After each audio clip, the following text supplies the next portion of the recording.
to Paranormal Central, broadcasting live from Central California with your hosts Jeffrey Gonzalez and Alan Thomas. Broadcasting video worldwide at paranormalcentral.net and broadcasting audio on the... Are you ready to witness something you cannot explain?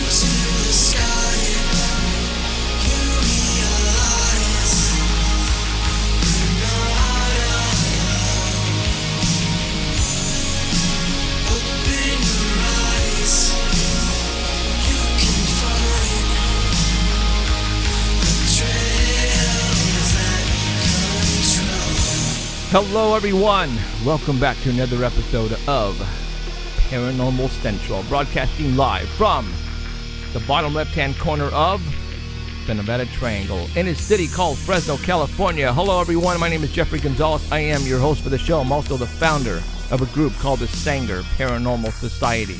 Been investigating the paranormal going over 14 years, so I'm just not up here talking about it, actually living it. I have a team. One member of that team is sitting to the right-hand side of me, Mr. Alan Thomas. Hi, all. How you doing?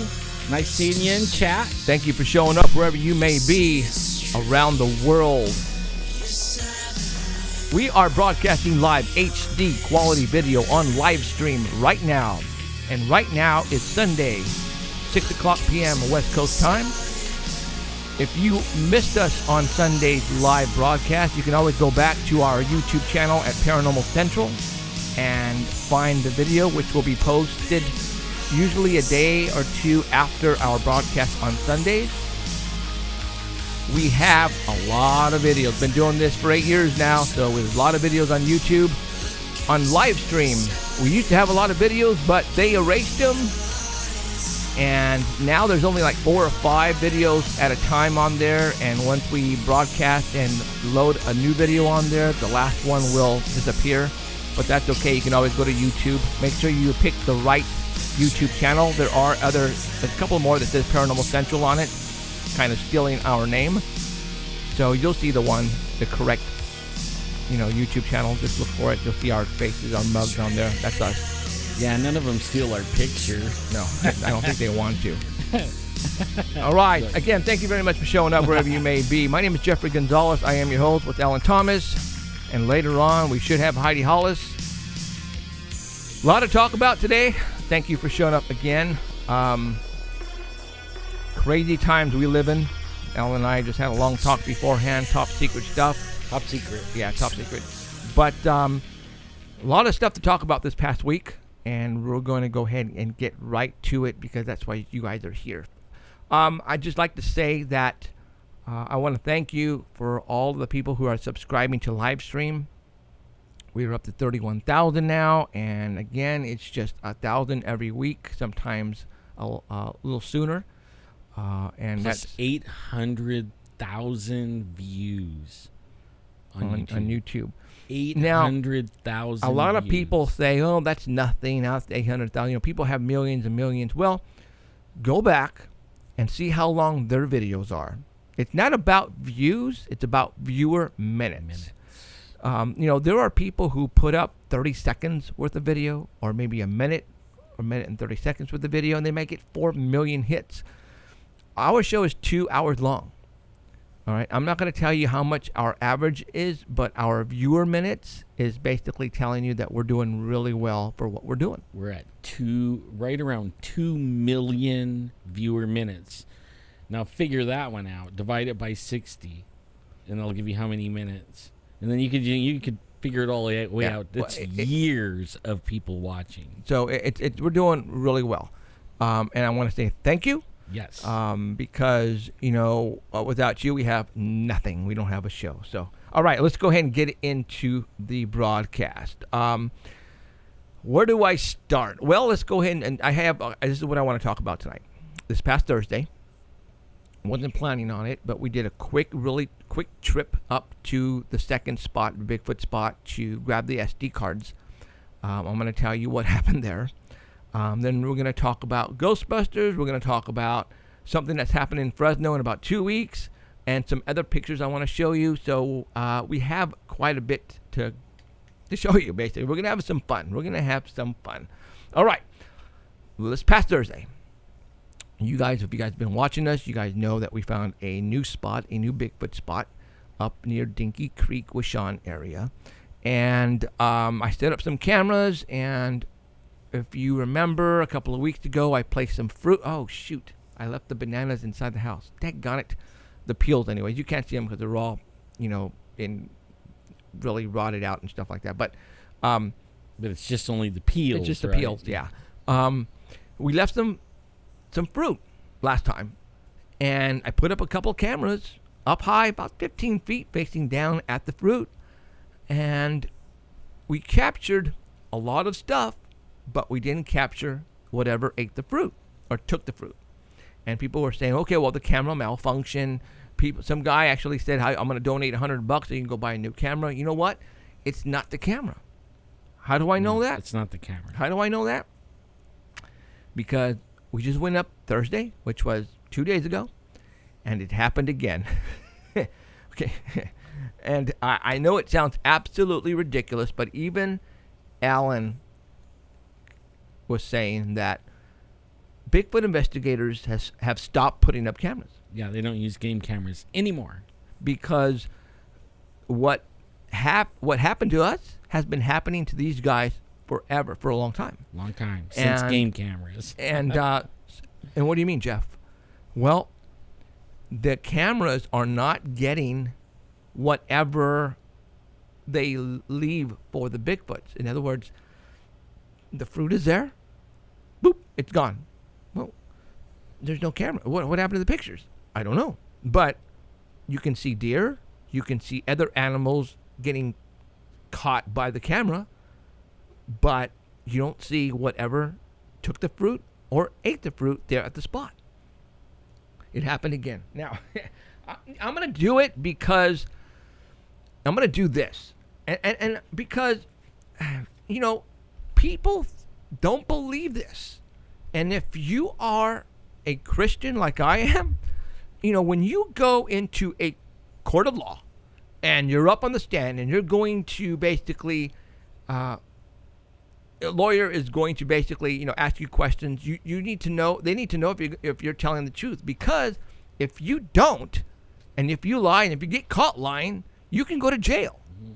Okay, it's a federal offense. You just can't. So for those who don't know, this is the Bible. It's called perjury. What I'm about to tell you and show you right now is absolutely the truth. So help me God.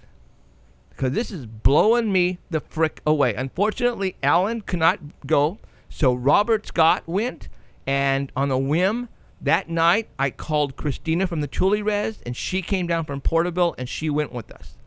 So what I'm about to show you, and no, it's not a picture of Bigfoot, so don't freak out. Okay, I can't wait. No, it's not. But I'm going to show you the pictures that were taken on this camera. It's about as close as you can get to not having one. Yeah, and it's like, okay. So, all right. So I'm going to go ahead and put this on the screen right now. So I'm going to I believe it's this one here. And I go to click on this one here. Nope, that's not the right one. Let me get out of there. There it is right here. Okay. Here's the first one. And I'm going to, it's the date is 6:30. So June 30th. June 30th at 10:45 in the morning. All right. Boom, boom, boom, boom. Okay. So that's when Mike, myself, his son Josh were there. And this time, before we left,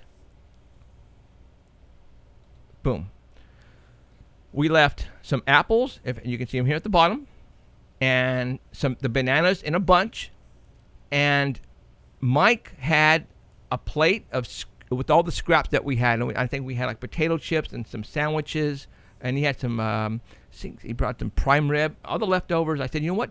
Let's put it on a plate and let's leave it there, and let's rock and let's go. Okay, so like in chat they said the camera won't trigger from that far. Well, it's triggering. It's triggering, dude. Look, there it is. There's the people triggering it. Yes, it's triggering right now because we are there placing the food, so it's taking pictures right now as we speak. Yeah. So you can't say that it's not working because it is.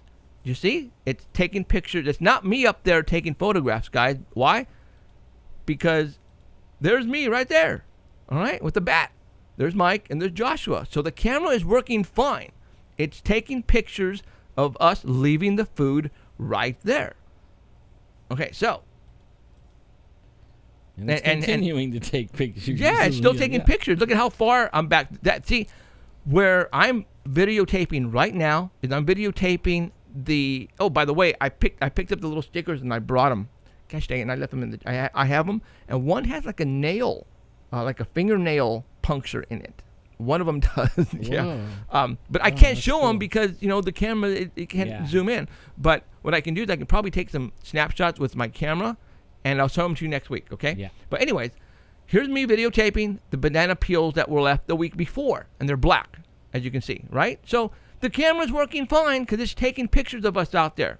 You see, there's Robert Scott out there to the far right, Joshua, Mike, and me. Next picture. I'm close up. Look, it took a picture. Why? It works out there. So that's where I had the fruit last time, and you guys are saying the camera malfunctioned because it was too far. Mm-hmm. Well, no, it's working fine. There it is. Okay? So that's why I put the fruit closer, because I was thinking, okay, maybe it is too far. Maybe, yeah. So as you can see right there, I placed the fruit closer to the camera right there. Okay, so I just moved it, okay? So it took another picture. Boom. Boom. Boom. Okay? Now, at this point in time, Mike, with the gun on his shoulder, picks up an apple, and he places it over here on this tree. But the only problem is it doesn't show it. Okay, now look at the date and time at the bottom. 12:16 p.m. on 6:30. I go to the next photograph. 12:34 7:02. Whatever came by already took the apples, took the plate, mind you, and ate the bananas and left the banana peel. All the bananas are still in a bunch. Just like last time. You see that, guys? And I'm going to go to the next. Okay, so right now we're at 12:34 because I'm going to go back. 12:16, 6:30. The next photograph that was taken is 7:02, which was everything's gone. And everything's gone. The plate of food is gone. The apples are gone, and the bananas were eaten there at the spot. Now you guys are going, okay, well then a homeless person came by and picked everything up. Well, no, because the banana peels, something broke the banana peels and ate the bananas right there at the spot and left the banana peels. If it was a homeless person like you guys were suggesting last time, it would have picked up everything and taken everything with him or her. That's not the case here. Well, so anything that would have sat there long enough to eat those, yes, would be on a camera. Yes, so whatever ate those bananas inside the banana peels, the camera didn't take a picture of it. It should have, though. It should have. Yeah. Because you guys saw us walking around right there forever, and the camera kept snapping and snap, snap, snap. So explain that to me, you guys. Let me go right here real quick and go do that and go that. Okay? Do you guys understand what I'm saying? Is between 6:30 right here, the date, and 7:02, the food disappeared and something ate the bananas. Now you're probably going, well, then the camera malfunctioned again because there's no other pictures. Bull crap. We're going to go to the next camera. Okay, boom. It took a picture there, took a picture there, took a picture there. Why? Because I'm thinking of the shadow. Take a picture there, there, there. Now, as you can see, look at the bananas. They're getting brown because when you eat a banana, the banana peel, it starts to get brown, and it's just. And that's only the very next day. and 703. 703, exactly. So we're going to go there. Yeah, and then actually what they were saying was somebody had said put a telephoto lens on the thing. But only it won't. Wait. The person in chat is right. If you have a telephoto lens on it, it won't trigger. Because then you're looking way over there. Well, why would you want? I don't know. It has to be closer for the camera to trigger. But the camera is triggering. It Look, is guys. Triggering. Look, there's a deer. There's a deer. Yeah. It captured a deer on the 4th of July. On the 4th of July. Okay, on 8:28 a.m. Let's go to the next picture, and at 8:28. So basically, it took 2 pictures. See, there's the deer. It moved. Do you see it? It moved from there to there. It captured it. Look at the banana peels. They're just starting to rot now. It's starting to get black. Because you know what? Bananas, if you don't eat them, they start to get black and yucky. Boom. Okay, there it is again. The deer is right there. So it moved. Okay? I'm going to go back. Boom, boom, boom. Do you see it? Boom, boom, boom. Yeah. Boom, boom, boom. Actually, the camera is working flawlessly. It's working fine. Yeah. Actually, look at back here, you guys. You guys see that right there? I just barely noticed that. I'm circling it, right? Look right there. I'm going to go through the motions of moving the camera. Let me go back. I didn't see nothing. See it right there? Right there? There's something there, and it's gone now. Watch. There it is. It's gone. There. It's gone. There it is. It's gone. There it is. You guys see it? You see it? Wait, I'm on a delay, so yeah, unfortunately, it's gone. There it is. What the hell is that? You see that right there, you guys? Yeah, I don't know what that is. Oh, I did see it. It's gone. There it is. Gone. Actually, okay, there's the deer. There it is. It's gone. What a trip. I don't know. I don't know what that is. Matter of fact, I need to go back and see if that's a hollowed out log. Is there something scoping out that deer as it's walking? Do you guys see it though, right? Yeah, it's dark. No, it's bright. Yeah. It's bright. There it is. Gone. I don't know. It could be a squirrel. Maybe it's a squirrel. Okay, well, anyways, let me go forward. So, boom, boom. See, it's capturing the deer fine, you guys. So the camera's working fine. This is the nice shot, and as you can see, there's something right there. I don't know what that is. It's a 4-legged animal. Could be a small deer. I don't know. I couldn't tell you. So we're going to go to the next picture. All right. Now we got a crow. Now, okay. This crow is small. It captured this crow there. So the camera's working fine. You guys follow me? There's the crow. The crow moved again. The camera snaps, got a picture of it. There it is. There it is, the camera. And as a matter of fact, the crow is walking around the banana peels. And he's going, damn it, whatever ate the banana peels already took the food. I'm out of here. So the crow left. Now, what it snapped right now is just shadows, movement of the branches. Here we go. We're at 7:15 now. The date, 7:45. It keeps snapping pictures because of movement of branches and the shadow. It triggers this. Okay, but look. Here we got a deer. This deer was in the spot before a couple of weeks ago where we left the food. So it got it. It got it again. You see that? It moved. It moved again. All right? So right there, it probably took off running. That's why I didn't get another picture.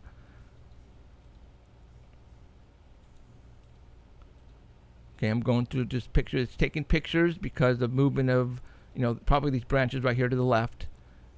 Okay, here, look, we got another deer. This time it was way farther out. So the camera's working fine, you guys.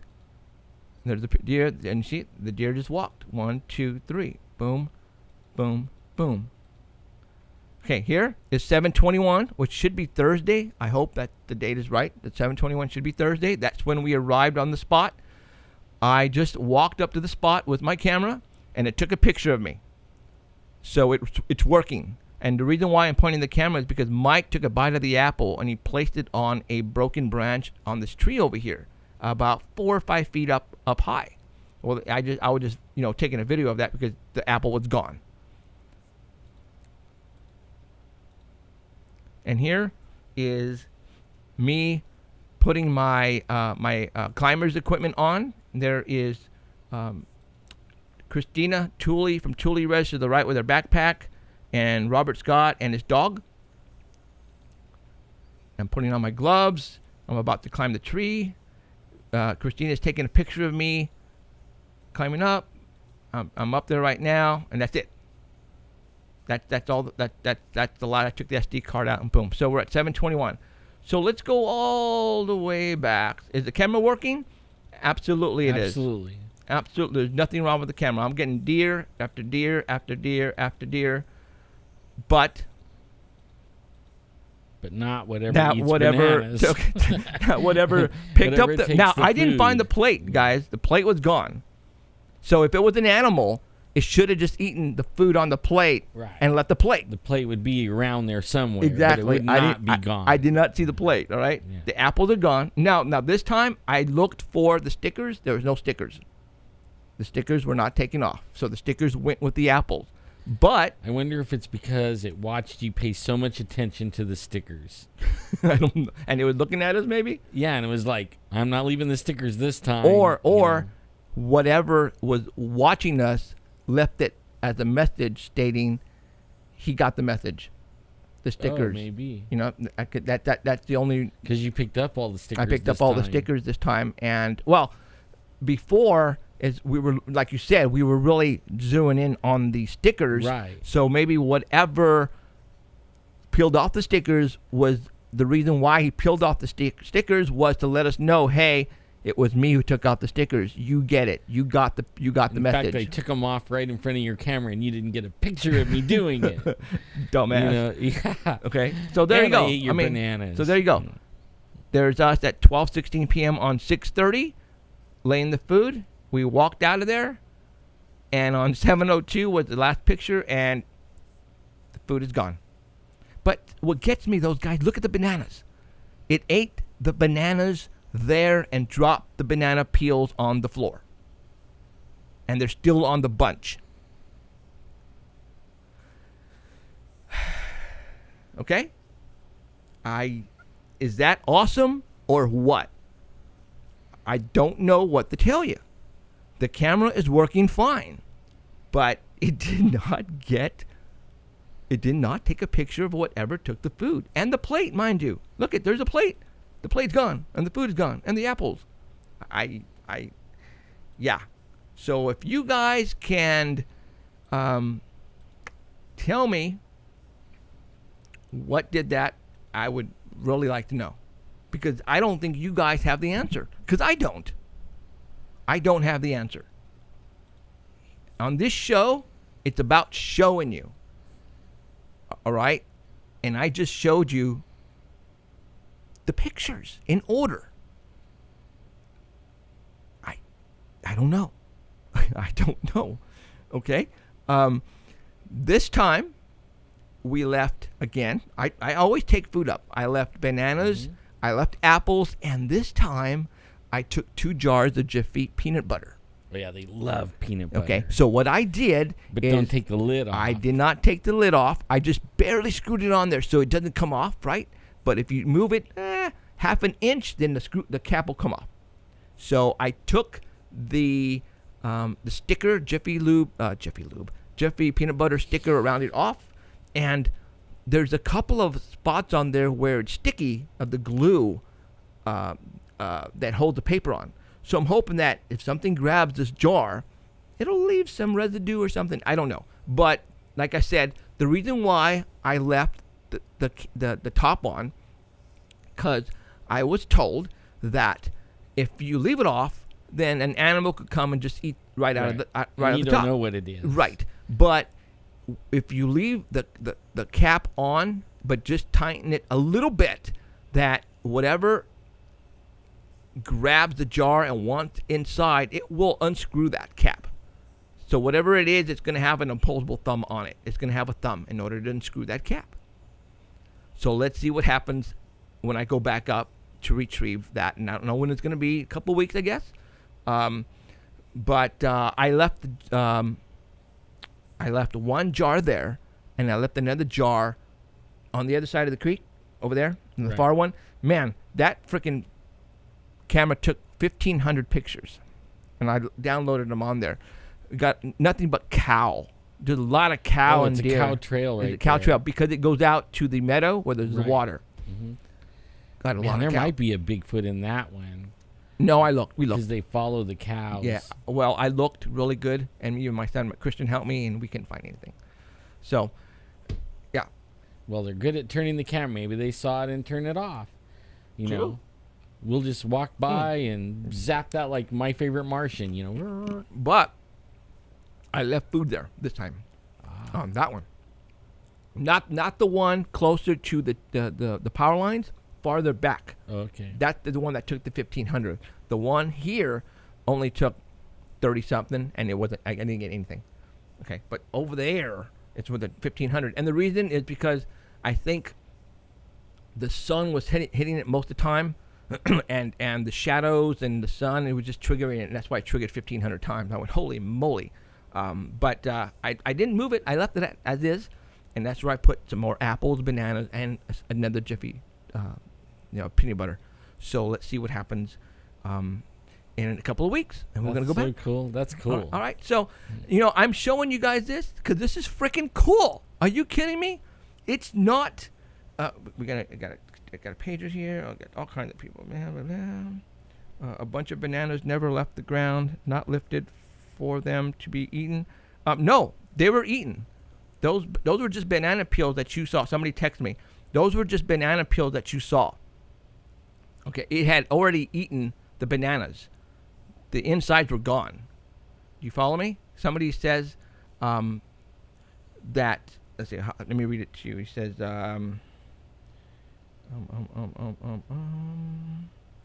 So a bunch of bananas never left the ground, not lifted for them to be eaten. I don't know.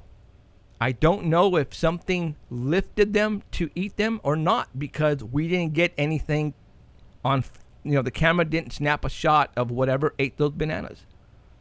You follow me? Let's go back. Boom, boom. Okay, so right there is the last picture. Boom. Right there. The bananas have already been eaten. That's what you're looking at right there. After the first picture that was taken was after it was eaten. Okay, look at the way the bananas are right there. Now they're all messed up because they're just banana peels now. So whatever ate these bananas, either ate them on the floor or picked them up and ate them and laid the banana peels on the floor. But the camera didn't take a picture of it. You follow me? Is that freaking cool or what? I'm still blown away at this thing that was up here. I'm gonna have to. Yeah, I was looking at that. It could be a squirrel. Let me go back to it real quick. Big. No. It's pretty there big. It is. There. No, it's not. I don't think so. It's dark. Okay. And it's big. There it is. I'm gonna circle it. There it is, right there. All right. Now watch that spot right there. I'm gonna go to the next photograph. Boom. There it is, right there. I'm pointing the arrow at it, and then I go to the next picture. Boom, it's gone. And I'm trying to see, is that I don't know. It's too big for a squirrel because it's so far away. Yeah. You wouldn't even see it. You don't think so? It's more like the size of a dog or. I don't know. Like I said, I don't know. I don't know bigger. what that is. But when we go back, I'm gonna find out what that is. Is it a hollowed out log? Is there something in that log scoping out that deer as it walks by? I mean, there it is. It's gone. There, gone. I mean, you guys can see it. I'm showing it to you guys. Boom, boom. I don't know. A bird could be a bird. We didn't see any birds, though. Cool stuff, you guys. Very cool. Oh, I wasn't even showing you guys. Oh, I'm so sorry. I'm such an idiot. Yeah, see, I want to do that. That what Ed is talking about in chat. Okay, let me go back. I'm sorry. I would love to put a router, like a cell phone router, and a battery and a camera, like a pan tilt zoom camera. Oh, please. And you can't get reception up there. You can't. Oh, that's right. There's no reception. No reception. Yeah. I forgot. Okay, so I didn't have no reception. Yeah, no reception at that location, guys. None. Not even for Verizon. I had a okay. Verizon. So let me go back. I was doing all this. I wasn't even showing you. My apologies. I'm getting too excited. Okay, so look. He grabbed that apple, but boom. The bananas have been eaten already. The banana peels are on the floor. So, and that's in like 2 or 3 days. In 2 or 3 days, the camera didn't pick it up. Whatever it ate them. I don't know. Let's see. Well, I'll tell you exactly how many days. Well, no, let's see. I don't know if there's 31 days in June or not. The 30th. 3 days, 2 or 3 days. Well, what difference does it make? It was 2 days. Okay, what difference does it make, you guys? How many days? Because it did not. It doesn't matter yet. It didn't take a picture. There it is. Mike grabbing that apple. Boom. The bananas have been eaten. The banana peels are there. Because look at the way they are. I mean, you can tell.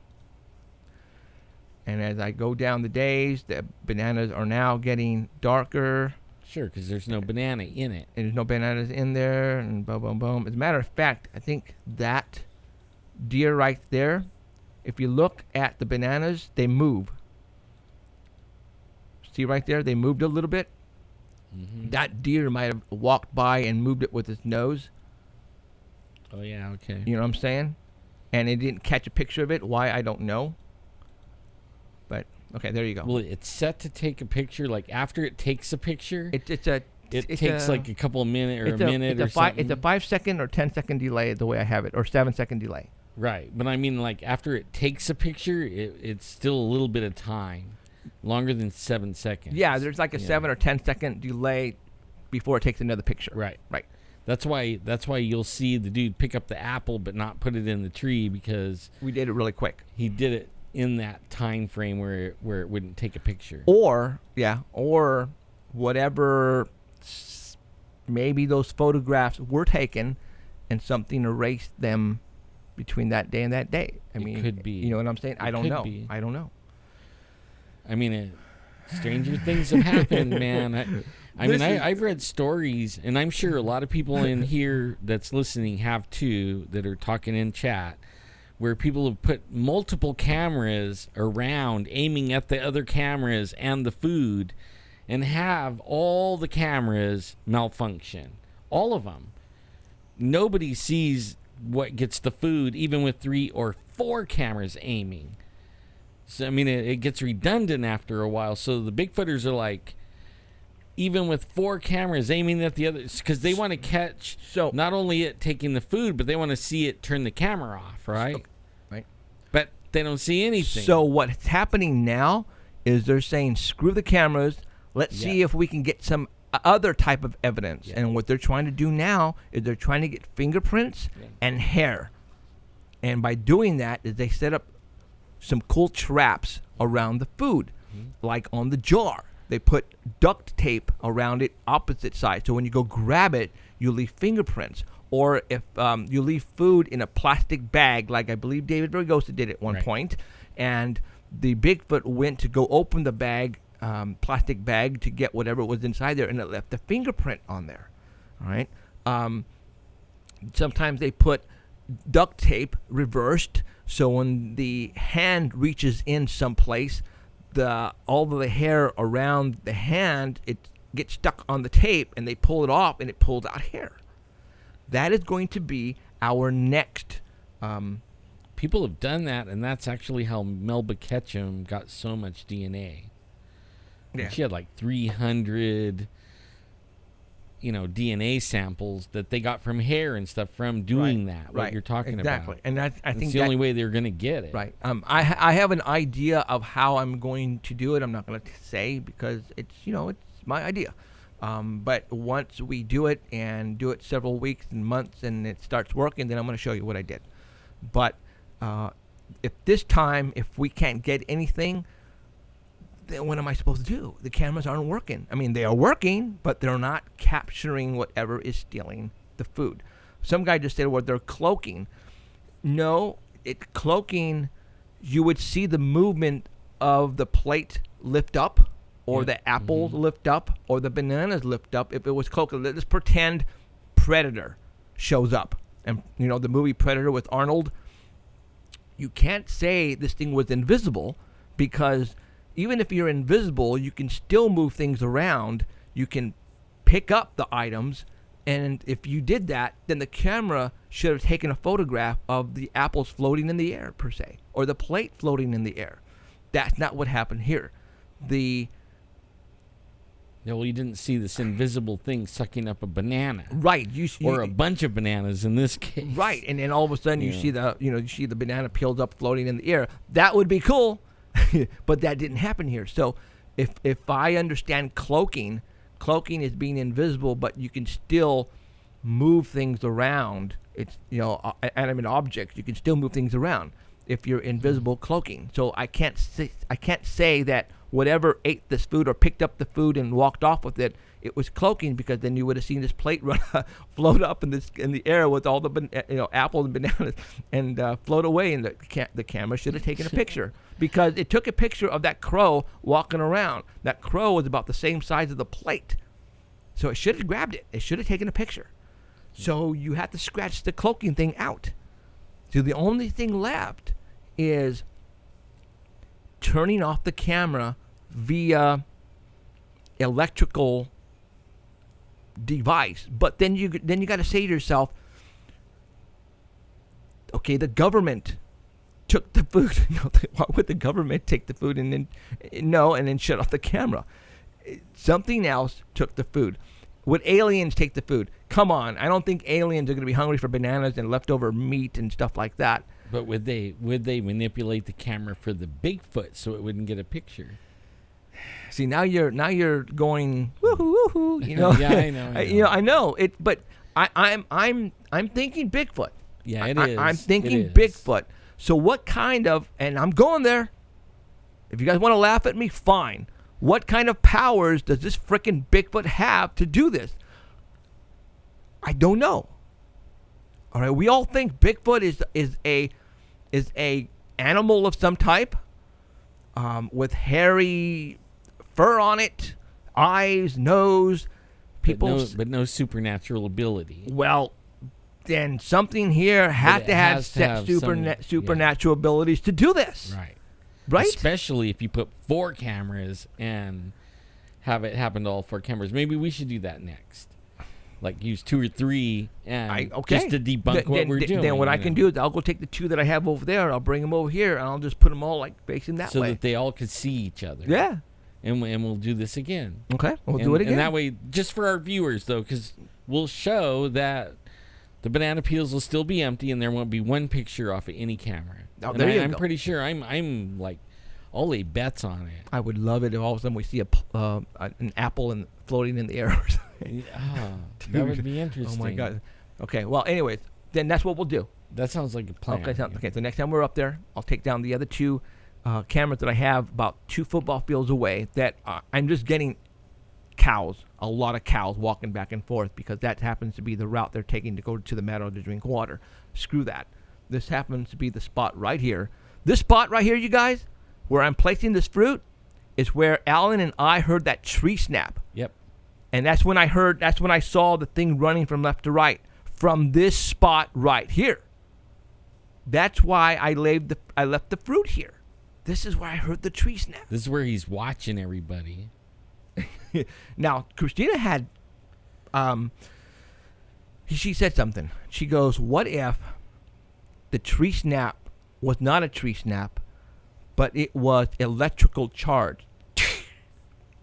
Like this thing came out of a portal and was already running and everything. Man, that would be. But it could have been. Christina brought this one out from Thule, and I'm going. It could have been like it came out of a portal. You have to understand there are millions and millions of volts. Yeah. Right there, where maybe these Bigfoots need electricity to stay charged. I don't know. Or to use portals, maybe. But that's what she said. She goes, "What if it was an electrical snap, and not a tree snap, but." It sounded like a wood one to me. That's why we both looked at it. Yeah. It looked like it sounded like a tree snap to me. Yeah, it didn't. But what if it came out of the because it was moving so fast. What if it came out of that thing and stepped on something and snapped it, or hit a branch as it came out of it? I mean, it could have. I don't know.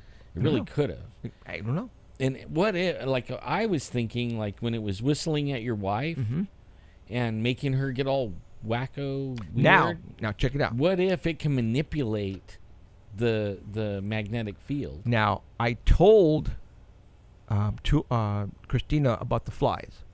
Now, did we talk about the flies here? No, we haven't talked about them on the show. God. But you could. Are you sure? Why not? No. Are you sure I didn't say anything about the flies? No, you haven't talked about the flies. We talked about her not feeling well, and that's it. Okay. We maybe we did. Did we talk about the flies? Did we talk about the flies, guys? Go ahead and chat. Give us an answer, yes or no. Did we talk about the flies?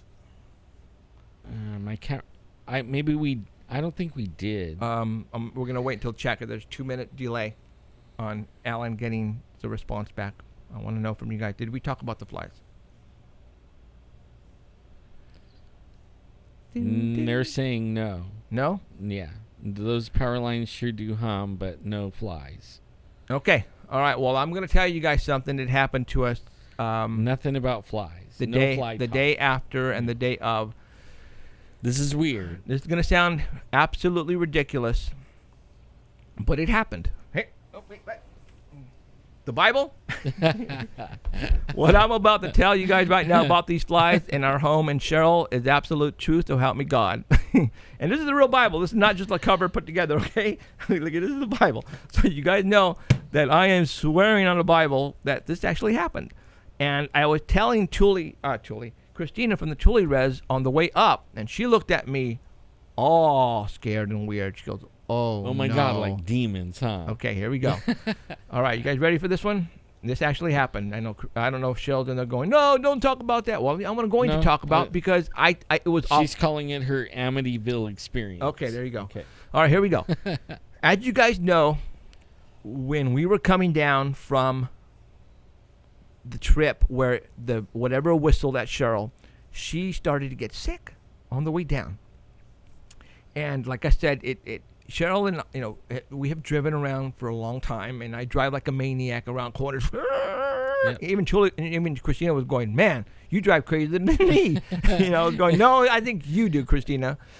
We couldn't even keep up with her. I know, kidding, man. And anyways, so I knew Cheryl was not getting car sick, and she's like, I'm not feeling good, and I said, okay, well, we're almost home. We get home.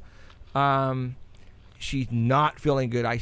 She's laying on her chair in the family room. She gets a cold, wet towel, she puts it over her face, and she's trying to something wrong with me. I don't feel good, and she's getting pale. Ask Cheryl if it happened that day or if it happened the day after. Cheryl, did it happen that same day or did it happen the following day with the flies? I'm waiting for a response from the wife from the other location. So stand by, guys. She'll put it on the chat. She will. She just put it was freaky. Okay, she'll put it on the chat right now, and I will continue with the story. So just hold on. This is pretty weird stuff, guys. I don't know what to tell you guys, but this happened, and Cheryl will not go up anymore. Hopefully Cheryl will answer the question. Come on, Cheryl, answer it already. Did it happen the day of or the day after? Maybe my chat stopped. Oh, hold on. No, it didn't. Let me text Cheryl real quick and find out if it happened. Because I don't remember. Did the flies happen? It's a no-fly zone. Same day. Same day or that was good. Day after. It was next day or so. Okay, next day or so. That's what I thought you told me. I didn't remember. What was weird about it is, I come over here all the time, for years now. Yeah. And no flies. Not really, ants. Okay, every once in a while, ants. Outside, in our studio, stuff here. like that. Yeah. But no flies. No flies in here. You don't see them buzzing us or nothing, right? You haven't never seen flies buzzing us, but. So, the day after, I don't remember what day we left. I think it was a Saturday that we went. Yeah. Right? Mm-hmm. I'm thinking. And then Sunday, because I was there, I was at home, she had the chair set up in her family room, her favorite chair, that she goes and sit down every freaking day. And it's right by the fireplace. So at winter, she can turn on the fireplace. She gets really warm. And during the summer, we have the AC on. It comes down. She opens up a little window, not a little window. The window right in back of her. Slide it and cracks so it. the cool air comes right Exactly, through. right there, and she gets That's it. pretty So she's smart. pretty set up, right? Yeah. Well, and it had the screen on there, mind you. The screen. The Sunday afterwards, there were a swarm of flies around her, probably 20 or 30 flies that sneaked in through the screen door and was buzzing around her. And she was sick. You can see that she was pale. She was like she got a cold towel over her. And she did not know what was going on, and she was just like drained, like she did not feel good. And she kept on doing this. It goes, what are all these flies around me? I sit 6 feet from her on the couch.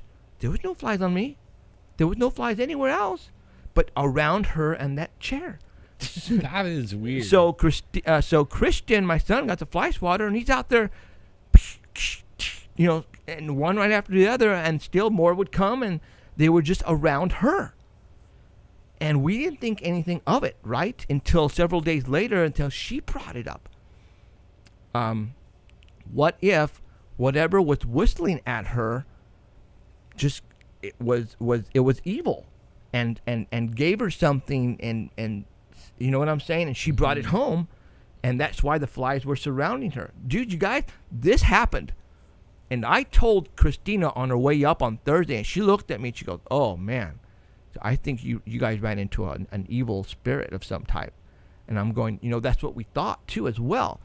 2 days after we figured out what was going on, and she was, I don't know, but I went up to her and I prayed. I put my hand on her forehead, and I said, in the name of Jesus Christ, that, whatever, if there's anything evil inside you, you need to get out of this house. And I said the whole thing just like what we usually do.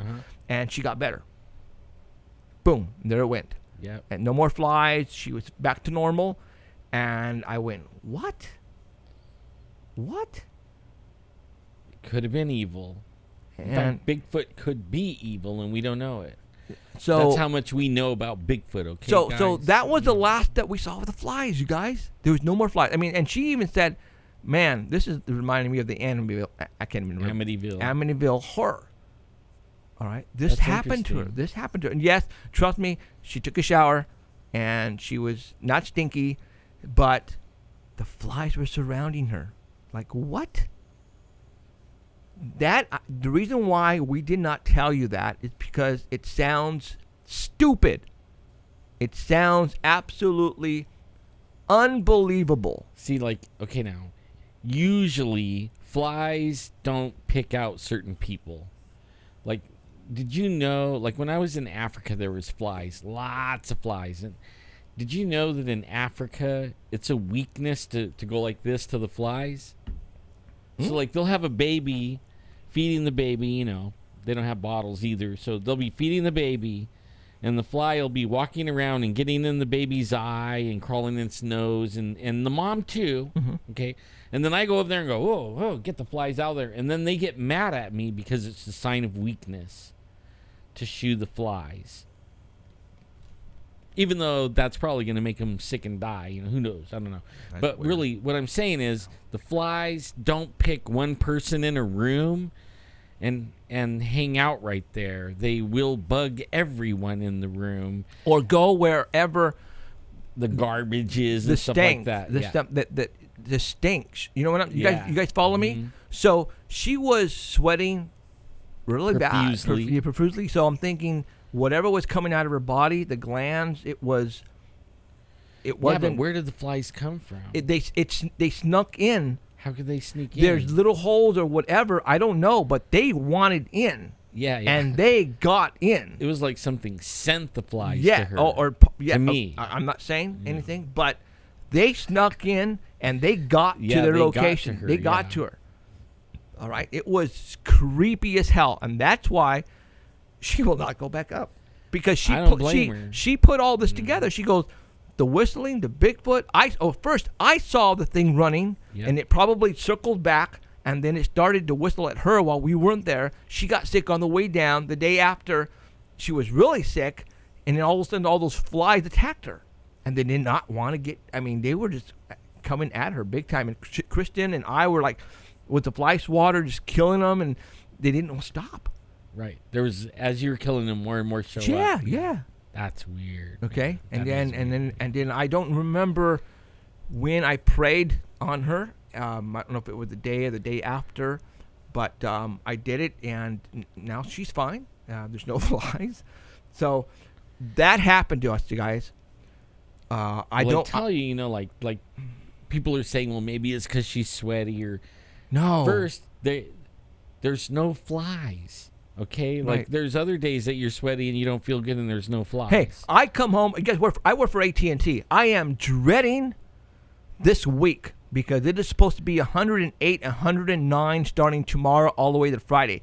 I am going to be sweating. I sweat like okay, pigs don't sweat, but you sweat like a madman. I cannot keep water in me. Yeah. And my shirt is just grimy, dirty. I'll come home. There are no flies surrounding me. You guys understand? Never flies here. There is no flies here. All right? Like I used to live, I had a ranch up in the hills. Nice house, 20 acres, 4 horses, flies like crazy all summer. Sure, because you have... I have animals. And you guys, we have 3 dogs, but no flies. But there's no flies. No. I mean, we don't keep them clean or anything, but it's, there's no flies. Just that day when she was sick. Yep. Trust me, I tried to debunk it. That's my job here. Yeah. Is to try to frickin' debunk all this crap. That one you couldn't debunk, huh? I couldn't debunk it, but there was a for pattern. A good movie. there was a pattern that led up to the flies, and I've told you what happened prior to the day that all this fly stuff happened. About me witnessing the thing running, whistling at her for the longest time. I mean, there are events that led to this, all right? And I can't explain it. I can't. But it happened to us. And like I said, Cheryl is now having a change of heart. She says, okay, if I go up, there's got to be at least a couple of other girls that go up with us because she doesn't want to be the only one. But I'm telling you right now, weird, freaky stuff, all right? And it happened. Okay.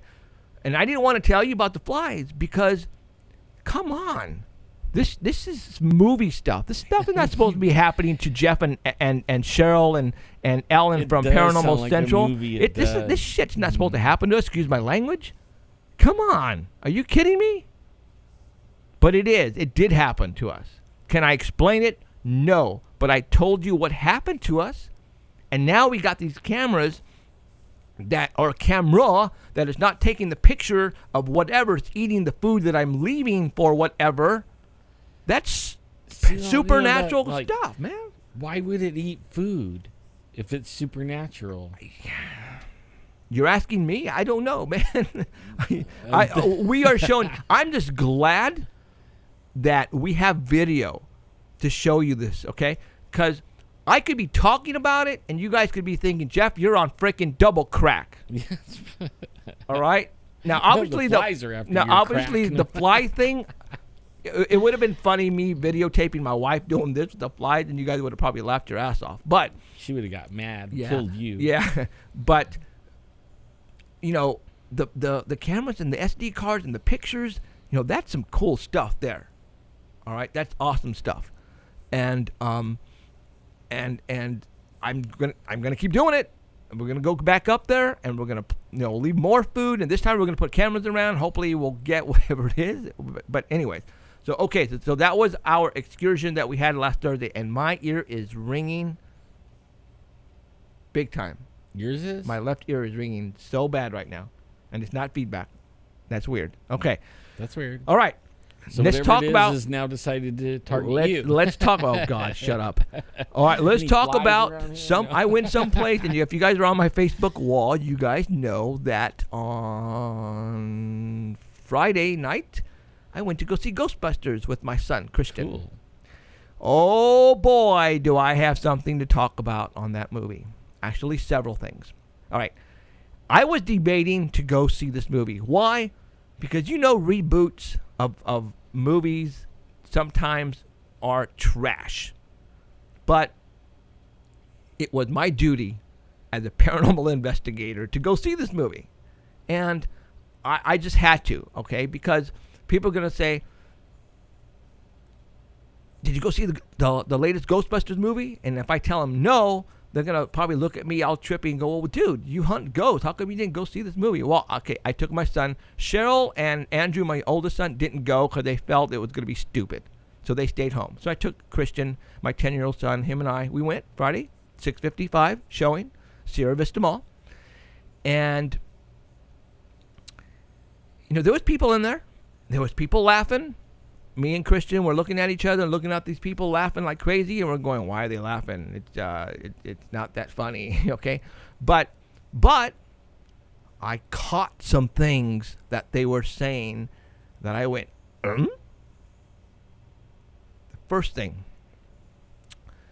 was they had just recently captured an image of a ghost and captured it actually in the whatchamacallit. It was in the subway of this thing floating, whatever. Their ectoplasm or whatever. And they're in their office and they're talking about who do we tell, what do we do, and they're trying to figure out the next step. And there's a TV not too far away on, and they're saying, but we're the real thing. We're getting the real stuff. And then all of a sudden, this TV show pops on the TV, and it's a TV show called Ghost Chasers. Chasers, excuse me. Not Ghost Hunters or Ghost Adventures, but Ghost Chasers. And then one of the actors points to she goes, that's reality show stuff. That's not real. That's not real. What we do is real. Right? She's saying that as Ghostbusters, what we're getting the stuff is real. It's real. That stuff, and you can see on the TV a couple of people, and it's black and white, dark infrared, and they're running around. Here it is, there it is. I go, that is reality show. That's not real. But what we're doing is real. I'm going, okay, that's cool. That's cool. They're shutting down the reality show stuff, right? And and they're pointing at themselves to really go out to go look and get the real stuff. And they're going, okay, cool. And so they decided to get what they videotaped on the subway. They decided to put it on YouTube, and they're getting millions of hits, right? And they're actually looking at the comments, and everybody's going fake hoaxers, fake hoaxers, because it's so real that people are saying there's no way. Fake, hoaxers, get a real job. They're cutting them down, and they're going, oh my God, we're getting slammed, but they're still getting millions of hits. It's kind of like how we get. And then all of a sudden you hear two guys in suits, black suits, come in. Homeland Security takes all four of them in two black SUVs downtown to the mayor's office and introduces themselves. They sit right in front of the desk, the mayor and the four ladies, Ghostbusters. Oh, it's women Ghostbusters? Oh, yeah, it's women Ghostbusters this time. Ooh. Anyways, then the mayor goes, good job, you guys are actually getting them. And the girls are going, yeah, we are. And the mayor goes, well, stop. And then let these guys handle it, which is Homeland Security. And there's a lady. So they want these things to be flying around? Well, let's continue. So the mayor goes, let these guys handle it. They've been handling this for a while now. They're good at what they do. Let them. And then the girls are going, no. I mean, we want to continue doing this. We're getting the ghost. And he goes, well, if you continue, we're going to make it so that way people think you hoaxed everything. Okay, we're gonna basically put your name in mud. We will slam you. We will troll you. You follow me? So if you're getting the stuff, we're gonna make sure that people find out that you're just hoaxing everything. And they're going, what? I go, yeah. So you guys need to stop it right now. Keep it to yourselves. And they said no. So they left. So the next thing, and I'm just gonna give you. I'm not telling you the whole story. I'm just gonna give you the thing that popped out that we talk about here. So they're in their office and they're talking about all of the sightings so far that they have that they went to. And one girl got a map of New York, and she put an X here, and then she put an X over here, and then she put an X over here, like 4 or 5 X, 6 X's, and then she got like a large stick, and she crossed them all together and made a big X type of deal, right? And then the Blondie Ghostbusters actor said, oh, whoa, Then she goes back to her library of all books. She gets this big old book about this big, brings it, slams it on the floor, on the table with that, and they match. And she goes, "What are those?" "Those are ley lines." And You're then talking about ley lines? and she goes, "Those are ley lines." And he goes, "Those X's?" They goes, they're building things on these power, so people don't know they are there. Oh my God, dude, that's a trip. Okay, and I went, "What?" So and she said, "Yes, they build." And I don't remember what she said exactly because I was blown away. But I don't know if she said churches or buildings, but they build things on those hot spots on the ley lines to cover up what's there. Like the Catholic Church does? Yes, exactly. Catholic and I'm going, Church does and I'm that. going. Where have you heard that before? Here. Not saying that they took it from us, but what have I told you guys? That movies, they give you hints. So now you guys need to go see the Ghostbusters, because I think I'm going to go back and I'm going to go take the wife this time and we're going to go look for some more stuff that I missed, because I'm pretty sure I missed some stuff. But those are the ones that really popped out and grabbed me, especially the ley lines. And they build things on those ley line hotspots so that way you don't know what's there. And that the government will troll you and put out the word that you guys are hoaxers. Not like we have any thing like that. That's in the new Ghostbusters movie, guys. I swear to you. And I told Cheryl after we came back, and I told her that. She goes, "Shut up, you're lying." I'm going, "No." "Nah, you're lying." I'm going, "No." Well, okay, now I'm gonna trip you out. Remember when the only Jeff knows this, and I think Danny maybe. He put me on to Google Earth and was trying to find this spot at Dinky. Okay. Remember? And we were mapping and we are trying to figure out, and I'm like going over the map, okay, on Google Maps. I think I remember that. Okay, and like I'm looking for the spot and see if we could locate it and everything. Guess what? That where those power lines ran. Exactly. 26 parallel. But the parallel that has all the weird stuff happen is 33. It's not the 26. Maybe it was 33. Was it 33? Yeah, all I know is that it dawned on me that I was exactly on the parallel. I mean, it's exactly on it of all the paranormal stuff that happens. 33. I believe it's 33. It might be 30. Yeah, I think 33. I think. Okay. Well, that's cool. It's been about a month since I did it, then if that's the case, then I didn't write it down or anything. It just dawned on me that Dinky Creek and all of that is right smack on that line, and I was using Google Earth, so that's how I even noticed. So I was wow, man! It's right my on wife, the 33rd. My wife found these at Vaughn's, and they are the limited edition Ghostbusters Twinkies slime. Ew. Yeah, I don't know if I want to try one of these. And that'll bring flies. I mean, I'm looking at the inside flies, filling, and it is green. It's like, I don't know if I'm going to try one of these things. I really don't. I think I'm going to pass. I've been eating the banana ones this week. So, yeah, I think I'm going to pass, Cheryl. There's only one box left, so she bought it. She goes and took a snapshot and sent it to me. I'm going, "Look what I found. Cool." And I'm looking at the picture right now of the green slime. Ew. Yeah. So, all right. So, am I recommending Ghostbusters as a great movie? Okay, from a rate from 1 to 10, I'd give it a 5 or 6. See, like, what are we on? We're on the 27th. No, we're on the 33. We're on the 30. That's right. Okay. We're on the 30. And the power 36 lines, to 33. Oh my God, I think it's 33. Well, and the power lines run straight to here. Right. Along that parallel. Right. Right straight. Right. Along. So I'm pretty sure it's the same. Then yeah, it's got to be the same. 37. Is it 37? I got to go back. 33rd, I think. Okay, let me go Google it. Hold on. I can't remember. No, but I think it's 33. They're saying in chat they named the chat room 33rd. So Paranormal Highway degrees Man, Hold on. And Christina does believe in the paranormal. Yes. Oh, I mean, yeah. she lives on the Thule. She lives in Thule with the Bigfoots, with the painted rock and everything. Yeah. Oh, yeah. Oh, and you know what I heard? Is that you guys all know what 4 weeks ago, I guess, when the whole Lauren Coleman and Thule Res went down. Supposedly they had a meeting at the Thule Res, and they're going after Lauren Coleman. Yes. I mean, the guy deserves it. They're going after him. He's been messing with everybody for a long time. He messed us. He messed with us a long time ago.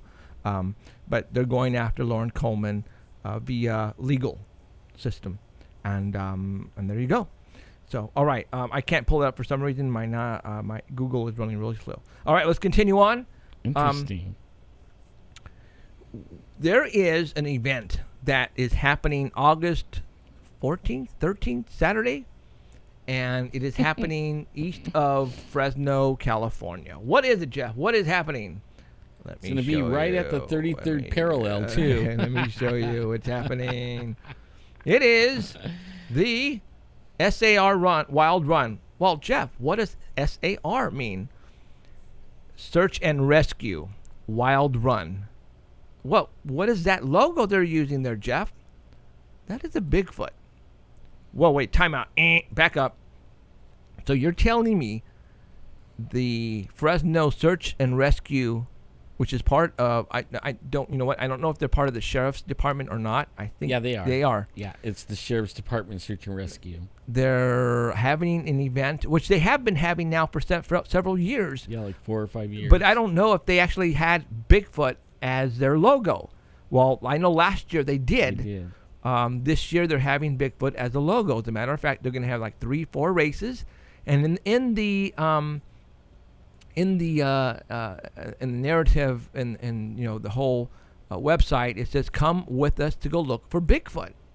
And when you go pay to run, check out what you get at the very end, you guys. Man, I want one. I want one so bad. I I'm going to go swear walk. to I you can't guys run, but I'll right walk now. Look at this. I'll do the 2-mile walk. Search and Rescue Run 2016. You get a freaking gold medallion, regardless if you run or not. If you just pay to donate the money, I think you get a T-shirt, which will probably have a Bigfoot on there anyways, and you get this gold. Oh, not gold. Come on. It's a medallion, gold-plated, not gold-plated, but there it is. It's like brass. Yeah. But come on, really? Danny, I'll crawl for that one. Danny is actually he's going on vacation again that weekend, so he's pissed. But he already called and made arrangements that he's going to pay the whatever it is for a run, and they're going to mail him this medallion because Danny collects Bigfoot stuff, and I cannot see him not getting this for his collection. So we are going. They had contacted me a couple days ago. Excuse me. Excuse me. We are going. How we are going to represent, I'm not sure yet. Jolene, our, I guess, a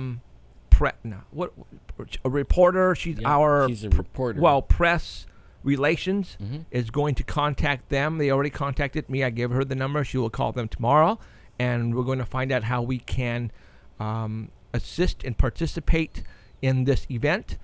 So we will be there no matter what, you guys. This is going to happen. Just Google Search and Rescue Run 2016 on Google, and you can find their website. We will be there. It's going to be a Saturday between 12 and 4 o'clock in the afternoon is when the event occurs. So if you want to go run, or you can even walk it. They have one where you can walk it. Go Google, go to the website. We are going. We will be there. We will represent. Jolene will be there. Robert, her husband, will be there. Alan will be there. I will be there. Robert Scott will be there. My wife will be there. Probably my kid, Christian, will be there as well. Man, my left ear started ringing real loud.